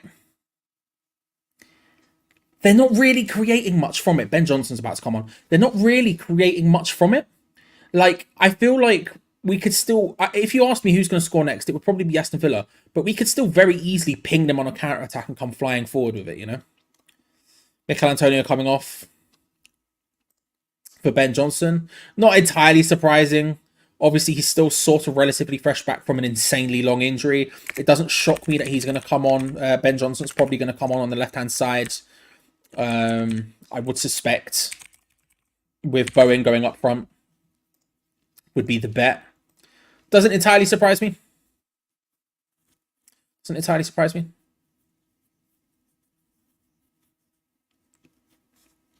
See, here's the difference. Let me say this, right? As Bele comes on, what time to be live? Yasser, just spamming. Scott's really trying. And because he's really trying, I'm gonna let him. I'll let him live. I'll let him live. Scott, you keep going, my friends. One day you might get good at trolling. And I'll tell you what, I'd love to be the guy who could facilitate that, you know, maybe really truly teach you the ways, you know, maybe just being around someone who's actually good at it will give you some sort of osmosis and you'll be able to find that way in. You're giving it your best, and I respect the fact you're trying. Yasser wasn't really trying, he was just spamming the words up the villa. Do you know what I mean? Dead vibes. You're actually giving it a spin. So let's see if you can get there, and I'll let you know how riled up I get. Like if you get me frustrated or anything, I'll let you know. Then maybe we can move forward and you can grow and get better from it. I respect it though. Keep going, my friend. Keep going. You'll get there, bro. You'll get there eventually.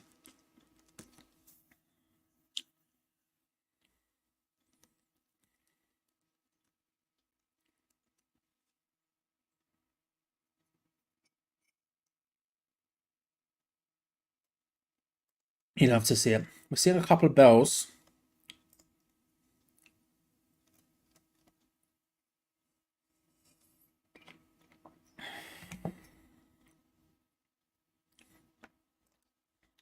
Playing whipped in. Oh, Ariola does well there. The Digne cross was a bit scarier than it looked like it was going to be.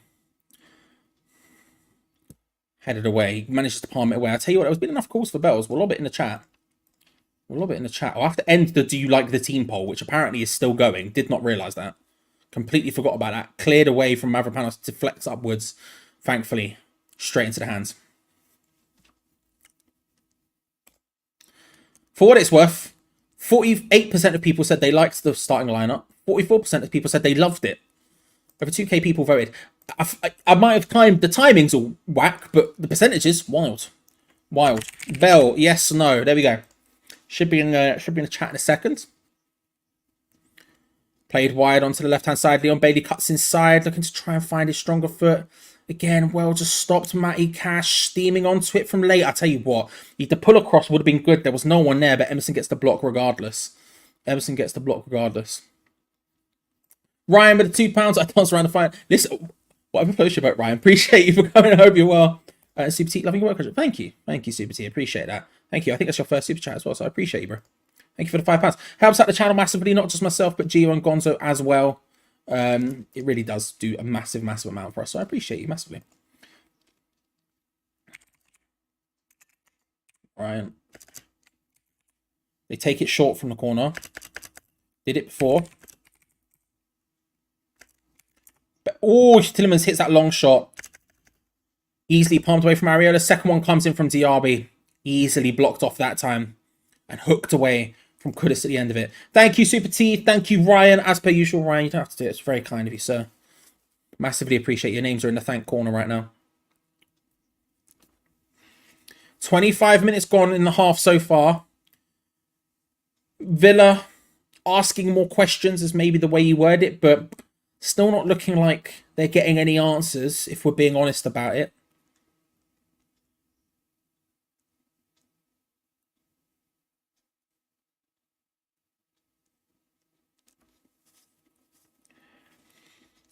Played out wide. Matty Cash on the ball.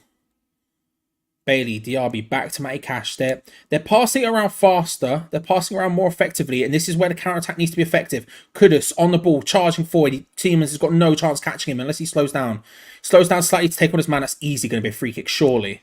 And it's going to be a yellow card. That's as obvious as you like. As obvious as you like for Youri Tielemans. He can complain as much as he likes, but bro, I don't know what you expected from that. Kudus picked up the ball, who's remained wide on the left-hand side, by the way, with Ben Johnson taking up his position on the right, with Jared Bowen going up front. And it's that counter-attack that's going to be the danger for us. That's really where we're going to need to make it count. Villa trying to do stuff in and around our area, and it's not really... None of it's been too scary most of the time, if we're being honest. But that's where we can really affect them. Unfortunately, we don't have James Ward-Prowse on. This is one of the few times we've actually had the ball in a good free kick position for James Ward-Prowse. And obviously, the camera cuts to James Ward-Prowse, who is laughing about the fact that he's not on. But we're going to have to see who's going to take the free kick in the end. Paquetá's standing over it. You would suspect it to be him. Emerson's almost there, also there. Those counter-attacks, those are the positions that we would really need to take up and make effective. Paquetá seems to be the one who's going to take it. Emerson is standing over it, but I think it will be Paquetá. Emerson doesn't look too ready to actually hit the ball. Oh, Deckers, my guy. How are you, sir? By the way, if you ever end up doing that random stream, let me know. Whipped in from Paquetá. Save from Martinez. It's going to be a corner. It's going to be a corner. Yeah, bro, if you ever end up doing it, let me know, because I'm 100% down. I'm 100% down. Whipped in from Paquetá. It's not bad. Up, down. It was going in. Had to be palmed wide from Emi Martinez. Bro, I've stopped it to change the timer and then missed the time. There we go. That was in. Outswinger from Emerson. Hit. Kudus, high and wide. High and wide. Yeah, Cash is playing. He's just come on. He didn't start the game, but he came on... was it halftime? He came on at halftime.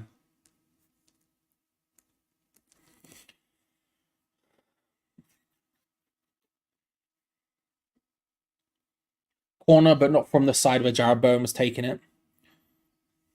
Although, he could have still took it if you're still going to have Emerson doing it from a different angle. I don't know. Who knows? Good stuff there from Edson Alvarez. Really good stuff. He's having a good game today. Douglas Luiz trying to charge forward. Tries to play the through ball, splitting the lines through Diaby, who's just can't get onto it.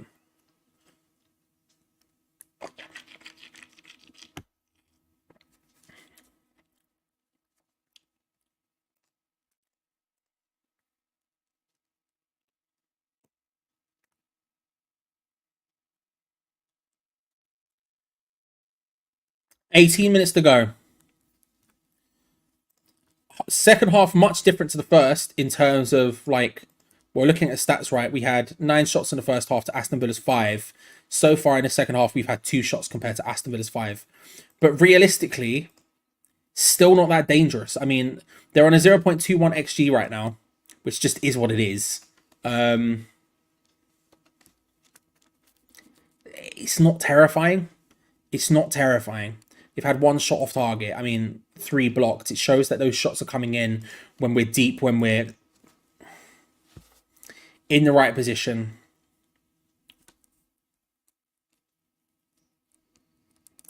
The bell pole, OG, thank you. You completely reminded me. The bell pole, I completely forgot. Well, obviously, it's passed. I think it's passed. It was changing when I clicked on it, but let's just have a look. Stupid me. 73% said no, yes. 26% said no. I shall get on the bell in just a second. Whipped in. Easily clicked. Cleared away. Douglas Luiz, once this ball goes out of play, I'll run and try and grab one.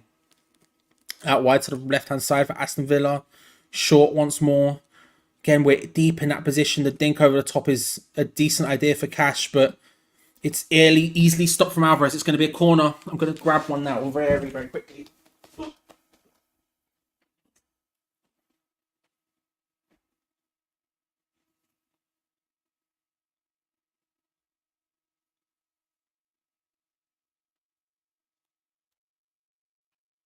Good news. We have a bell.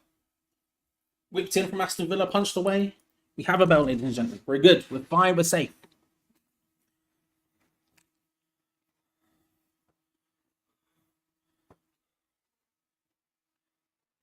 Whipped in again. Oh, that was scary from Aston Villa. Whipped into a good position. No one was quite there. Areola matches that. Palms it away easily. Tell you what, it was a terrifying moment now. And Kudus tries to turn. Villa are down. It's Konsa who is down. Go. Out wide to Ben Johnson from Soufal. Lays it inwards to Edson, who was there. The play slows down slightly. Villa have got back into good positions.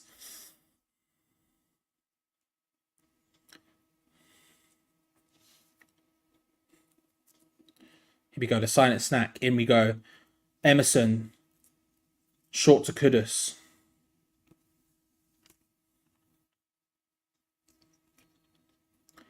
There's a free kick. There was like 3 people down at once there. I think Paquetá for a foul.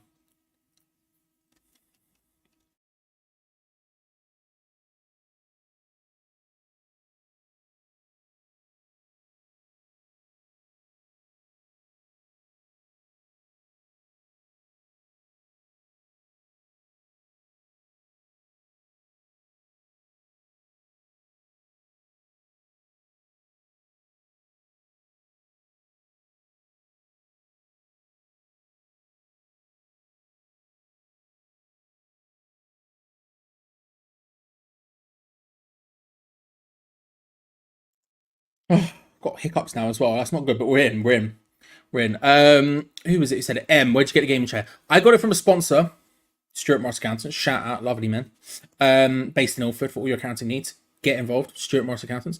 But the company I believe is called Province 5, who make them.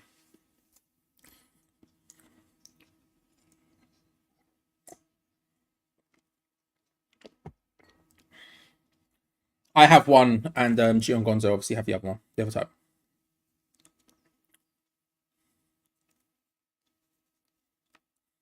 Why am I watching someone eat? Sorry, Amma. Sorry. Apologies.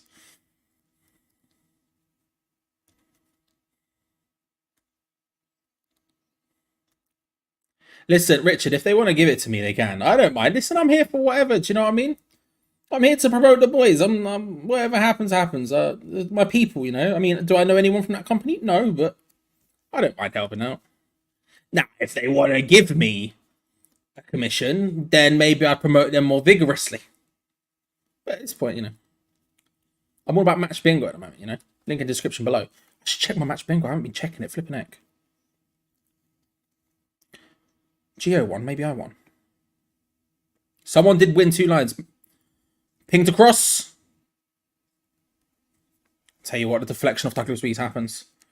What's annoying is I have actually got a line. But because Geo already won the line, so frustrating. Oh, Yasser's back. Yasser's trying to figure out if they can type. Yasser, go on, give it another shot. If you don't just spam and stuff, you're welcome to stay. I ain't got no problems with you, bro. But yeah, Geo flipping one. I'm close. Only a couple more, and I'm almost in. Emerson whips it across. Ben Johnson gets the control. Paquetá whips it in. Emi Martinez gets the control. Laid out quickly. so close. Annoyingly close. I mean, Geo won, so I've got to be happy against that, I guess. Tielemans on the ball. Oh, Paquetá misses out on it. Diaby in a good position. Pulls it across. Oh, that's a good finish from Zaniolo as well. It's 1-1. It's a good finish. You got to give it respect it deserves. Paquetá at full stretch couldn't quite nip the ball away. And Diaby just with a nice little 1-2. One sub to the other. It's 1-1. It's a shame. It's a shame.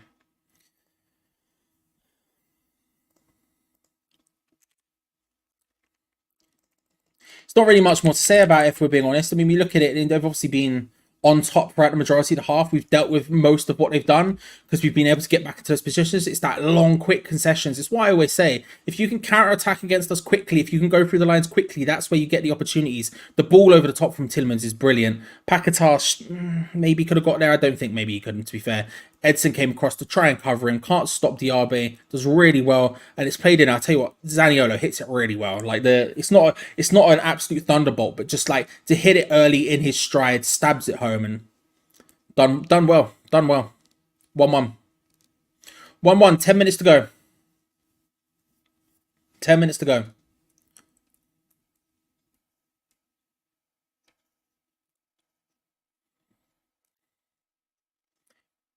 Interested to see how the rest of this game plays out, if we're being honest about it.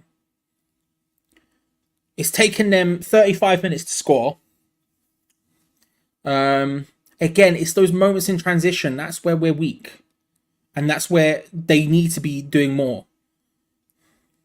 And those long balls from deep from Tielemans should be technically the way to do it.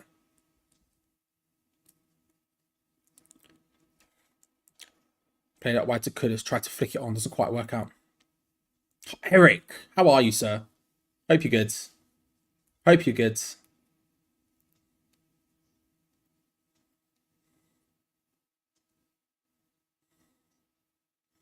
Gonzo plays it back to Martinez.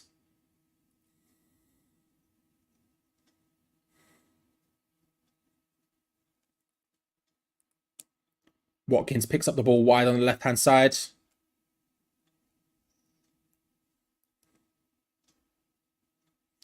Mavropanos can't get the block. Can't get the block. It's going to be a corner to Aston Villa from their right. Oh, sorry, our right, their left. Douglas Luiz is the one who's going to come across to take it. Did it the last time. He's going to do it again here.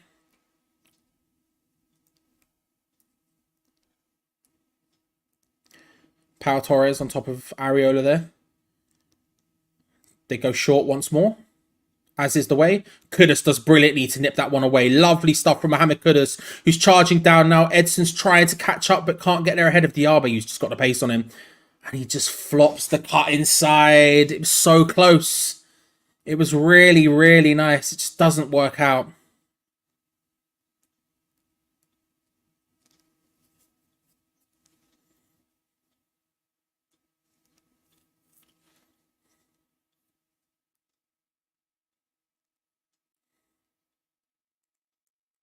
Luis looking for that dink over the top for Zaniolo, who's pushed his way into the box nicely against Edson Alvarez there.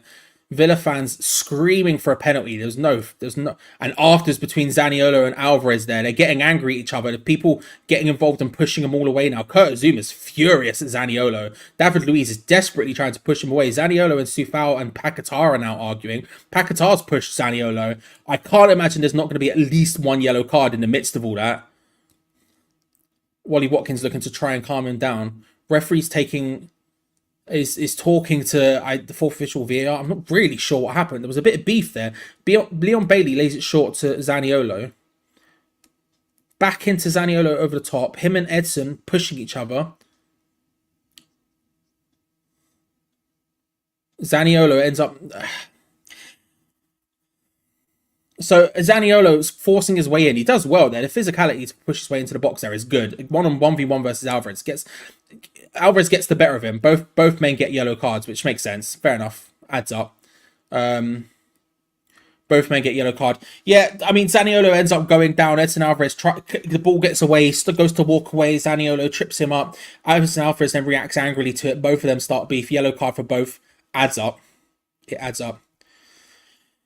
Edson Alvarez, once more into the suspension books. 2 games missed. Next 2 games he'll be missing that one. And 2 subs from West Ham. Ward-Prowse coming on, along with so Cresswell coming on for Emerson, which is a choice, and Paquetá for Ward-Prowse.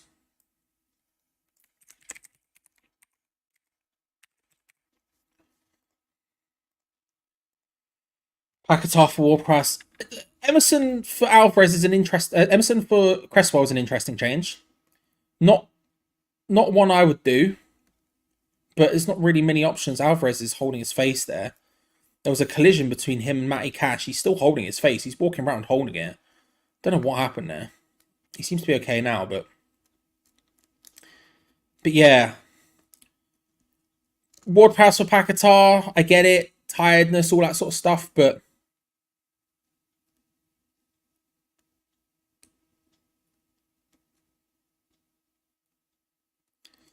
the devil reveal, yeah. The thing is, I think in the moment it was fine, and like that first moment where the Undisputed Kingdom gets debuted and they come out to the new theme song and stuff, there was something there.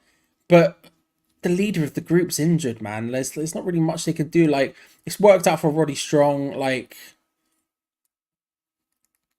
it's not gone anywhere from there. I don't know. It's a bit it's just not the one. It's just not the one. Oh, not a bad ball in. Zaniolo was there. Easily got away. Well, I say easily. It's got away from Kurt Zouma. It wasn't easy at all, but he's managed it. Kudus and Douglas Luiz. Kudus holding the ball back.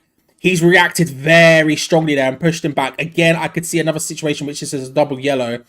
Kudus reacted very, very, very angrily to whatever Douglas Luiz did there. Kudus with the ball, his back towards where he wants to go. Douglas Luiz standing on top of him. Ollie Watkins trying to calm the situation down, also sort of claiming that Kudus might have elbowed him there. Let's see. Soufal heads it away. Kudus with the control. I mean, Douglas Luiz is just throwing about and then goes with the double elbows in. I mean, if Douglas Luiz gets away without a yellow card there, then that's a joke. I'm not going to lie. That's a definite yellow for Douglas Luiz. 100% a yellow. Whether Kudus gets one as well can be argued. I could see a situation which he gets one as well for the reaction. But Douglas Luiz, he's grabbing him. He's pulling him left, right, and centre. Kudus can't get away. He literally is being thrown around. Kudus got a yellow card. Please tell me Douglas Luiz got one as well. Okay, he did. But Douglas Luiz literally does this into his back, like double elbows him. I mean, that's dirty play. The Zaniolo, like, Edson stuff or whatever, that's what it is. That's just dirty play. By the way, I've just remembered that Edson's going to get 2 game suspension. I know I said it out loud at the time, but I've just remembered what that means. So that's going to be fun. Another yellow card now. Don't even know who that one was for. It was for a Villa player, I think. I missed completely what it was. I was looking at the chat at the time. It's a yellow card for Mavropanos, I think he said. Okay.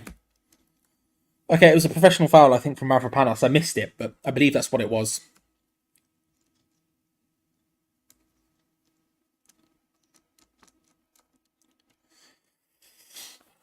Three minutes plus stoppage time to go. 1-1. I could see someone getting sent off before another goal goes in at this rate. I can't lie.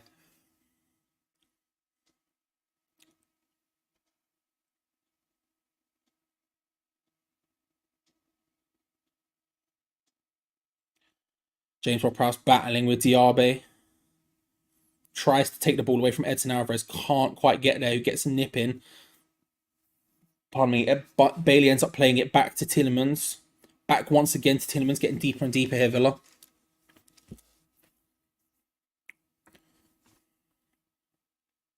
Oh, he hammered the ball away on a volley. Okay, fair.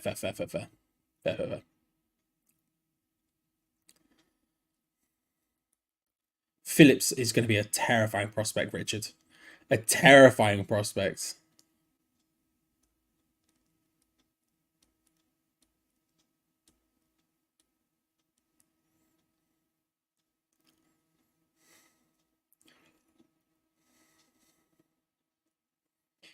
Villa passing the ball around.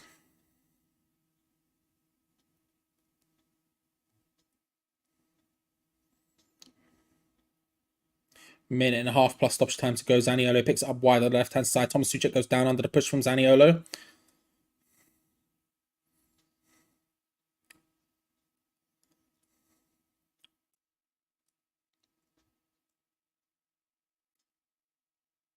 I'll be honest with you. I'm shocked he went down as easily as he did. I love Thomas Tuchel, and I'm not saying he dived. He did get pushed, but at the same time, shocked he went down as easy as he did. It's worked out for us specifically. Obviously, we've got the free kick from it. Time to relieve. Get that ball back in their half. Like, try to see what we can create with it. But, yeah, man. Yeah, man. Don't know. Went down a bit. He's been doing it a little bit recently. A little bit. Going down a little bit too easy for my liking, you know? Watkins looking to jump up and battle with it. Hooked away from Mavropanos. Head tennis ensues, bouncing back and forth. Flying in towards the Aston Villa area. Cleared away from Pau Torres under pressure from Jarrod Bowen. It's going to be a throw into West Ham.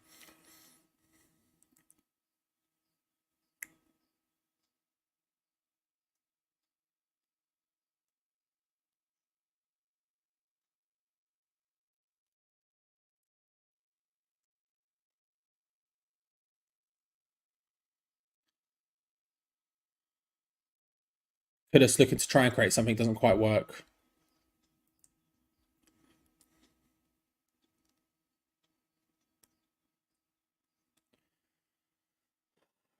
Ten seconds of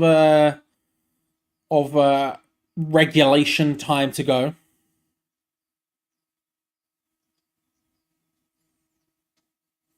$90 is up. We still don't know how long it's going to be.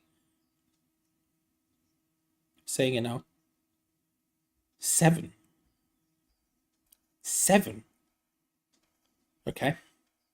7 minutes of added time. 7 minutes of added time.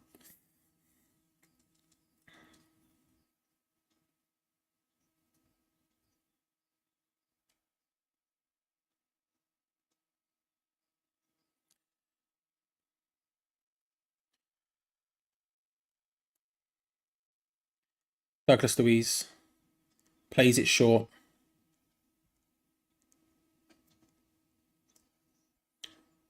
Villa getting that pressing back underway with James Ward-Prowse there. But he's only doing it by himself. There's no one there to join him in the press, and Villa can play the ball forward.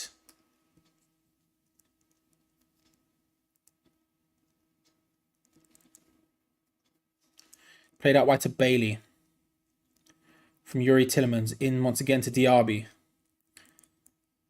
Short for Tillemans. Has to pass it across again. Into the space. Watkins tried to find Diaby with a through ball, but Alvarez was stood stoic, stopping. Jarrod Bowen with the control. Kudus is wide from him. Finds him. Kudus, the Villa players are streaming back. Bowen's there. Kudus does brilliantly. Pulls it back. James Ward-Prowse. Oh! Blocked by the Villa defender beautifully. Jesus Christ. I thought for a second that was going to end up in the back of the net. James Ward-Prowse steaming onto it. I thought it had happened, but it's beautiful defending from the Villa defender. Last minute. Don't even know who it was. Threw his body in. Through goes Aston Villa up the other end. Good defending from Mavropanos. Stops him from getting forward. It bounces off Cresswell and it's going to be a corner. I thought it was in. Jarrod Bowen laid it out wide to Mohamed Kudus, wide on the right-hand side, twisting and turning, beats Ezri Konsa, pulls it back, it rolls into the space for James Ward-Prowse, and Matty Cash, I tell you what, throws it all on the line. Good block from him, fair play. It's going to be a corner to Aston Villa. 2 minutes 15 of stoppage time played. Not Alex Moreno, he's gone. Luca Digne to take the cross. Say corner, even. The cross, the corner. Have I watched football? Played in. Headed away from, I think it was James Ward-Prowse.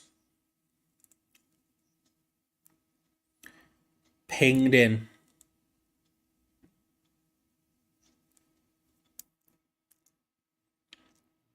Bailey slips as the shot comes in. Alvarez also there. Battles for it. Alvarez does well there to collect the ball down. Snaps it down from the air. Couldn't quite beat Zaniolo. Pulls him down on the way, definitely, by the way. He's going to claim it's a free kick. I mean, he might have gone down easy, but he definitely got involved with the... Zaniolo threw the ball away. There's going to be a lot of calls to send him off here after what happened with Mavropanos. Referee says no. Big boost from the referee. I tell you what, it's going to be a lot of scrutiny on the referee after this one. 2 disallowed goals from us. All of the yellow cards in there. Alvarez and Zaniolo getting involved. Zaniolo maybe going down a bit easy, but the arm was definitely there from Alvarez, and then Zaniolo ends up booting the ball away. A lot of West Ham players ran across to try and claim that should be a second yellow, given the fact that Mavropanos was done for the same thing. Referee says no. Good interception from Kurt Zumanez, getting the block. And Soufal looks to try and stream forward. Kudus picks up in the space in between 3 players, bullies his way past the first, skips past Douglas Luiz secondly, and wins a free kick. Easily done. Easily done. Free kick to West Ham.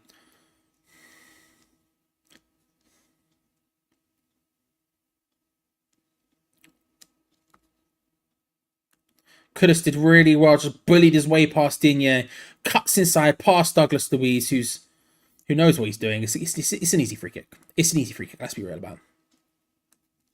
It's a very easy free kick.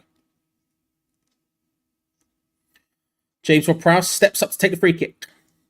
Wide on the right-hand side, about 35 yards away from goal, something like that. 30 yards away from goal. We're talking corner quadrant. It's basically a deep corner. James Ward-Prowse is the one who's going to take it. Everyone else has moved away from the ball. Come on. Now, if ever there was a time, James, now's the one. He's got Kudus short if he wants it. Could be an option. Whips it in instead. Deflects up. It's in! It's in, surely! Yes! It's in! 2-1! I didn't know whether it fully crossed the line. There's a load of Villa players protesting to the referee. I don't know, there was maybe a shirt pulling. I don't know what's gone on. Mavropanos is wheeled away. I don't know what happened. I heard the word Thomas Souček in my ears at the same time. I'm not sure entirely what would happen. It will obviously go to VAR. If they rule out a third one of our goals, that's insane. It will obviously go to VAR. I don't know who scored. James Ward-Prowse getting celebrations, as he should. It was a good cross into the box. I think it was Mavropanos with the final touch. I'm not sure. The ball ends up ballooning up into the air. It goes across the line. I don't know who touched it last. Whipped into the box. It is Mavropanos who gets the touch, and then there's a big old bundle. It definitely ends up across the line. There's no doubting that. Obviously, goal line technology confirms that, but it went significantly past the line. It looked like there was a second touch.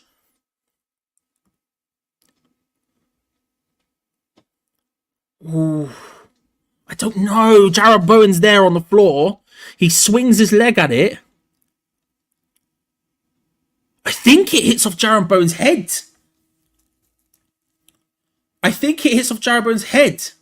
That's what it seemed to do. There was like a bunch of bouncing around in the box. I think it bounces off Jarrod Bowen's head, but I'm not sure.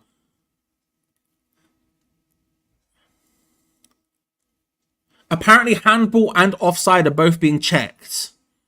I don't know how Jarrod Bowen be offside.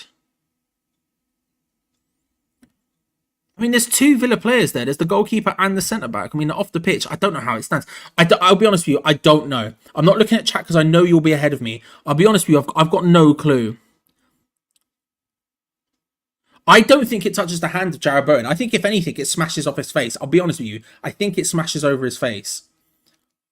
An insane end to this game, by the way. Souček is there as well. Trying not to look at chat.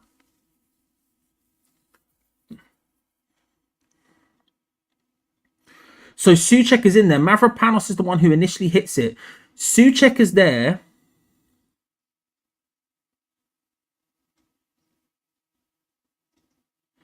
Souček is there. I think it hits off Souček and then off Jarrod Bowen. Souček would be the onside. That would be where the offside is, because Jarrod Bowen potentially in an offside position, but it hits off Souček first. And then I can't tell from the camera angle I'm looking at whether it hits Souček. No, it hits Jarrod Bowen on the face. It definitely does that. Well, I'd say definitely. It looks like it does that. But I mean, this is insane. The way that, look, and it's a difficult one. This isn't one of those ones where it takes so long and it's really obvious. This isn't obvious at all. I'll be honest. The crowd are getting annoyed. There's lots of booing and whistling going on. unsurprisingly. But looking at this, I mean, that's as complicated and as insane as it goes. This is where the VAR people earn their money. Apparently, Ogbono looks like he's about to come on. I think they're trying to see if it hits off Thomas Souček's arm. I think it does fall off his arm, but I think it does. Do you know what? I think it does. Looking at the replay when it's actually in movement, I think it might touch off his arm.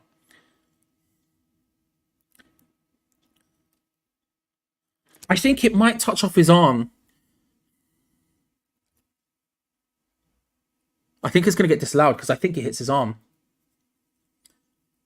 I think it hits Thomas Souček's arm.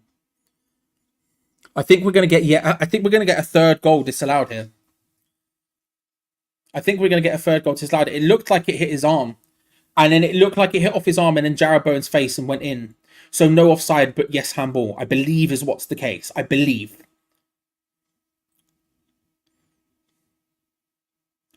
This is one of those ones where it's taking forever, but it is very, very complicated.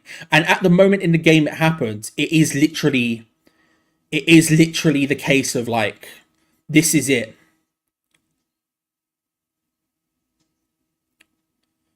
He's going to the monitor. I suspect it will end up not counting. And I'll be honest with you, I don't think it should. I don't think it should.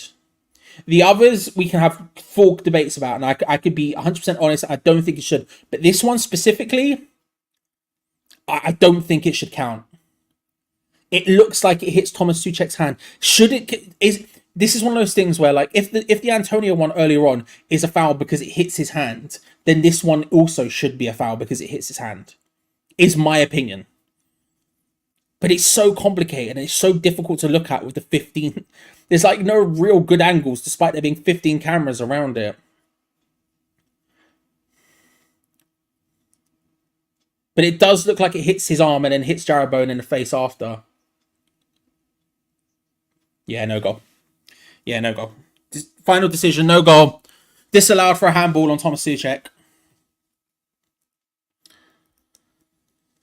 I mean, the final whistle will go any second now, I guess. 7 minutes was what was called. Look, it's insane the way it's all ended up playing out. And obviously, look, we've already had 2 goals disallowed by VAR today. We've now got a third. 3 separate goals disallowed, which is completely insane to say. The other 2, I think you can have very, very deep conversations with. Very deep conversations. First one, I don't know about. Second one, I don't know about. That one, I feel like it's probably the right decision. There's no offside. Thomas Souček comes in. But it looks like it bounces off his knee beforehand. I'll be honest with you. I think the rule is insane. I think the rule is completely... I see the timer's broken. I think the rule is in completely insane. If that's the way we're going to do it, if that's the way we're going to break these things down, if it touches the hand at all in those areas, then sure, yeah, it's a foul. But like, what's he meant to do? It's not like he was trying to touch the ball with his hand. It flicks up onto his hand and touches it. Similarly with the Antonio one earlier, why does that get disallowed for handball when his arm is literally here and it hits here? We've been incredibly hard done by today. 3 goals disallowed, 2 of which you can argue shouldn't have been disallowed. And we should have had 3 points. We should have had 3 points. Listen, a point against Aston Villa is not exactly a bad thing. The game's still going, by the way. A point against Aston Villa is not exactly a bad thing considering the form Aston Villa are in and the fact we're still not fully in form yet. And how well we played in the first half, I can deal with it. The fact we've had 3 goals disallowed, gutted is yeah. That's the feeling. It's just gutting. It's just horrendous to feel.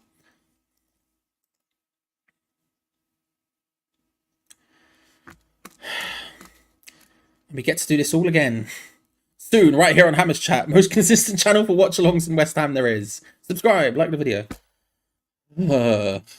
Christ. Still battling. The game's still going, by the way. James Ward-Prowse is charging down the right-hand side. It's going to be a foul against him, apparently.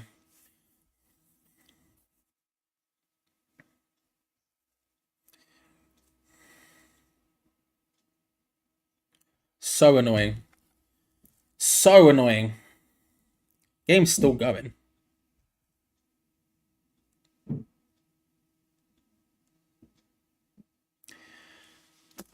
Well, there's the full-time whistle. I don't need to pause it. It's already crashed. Yeah.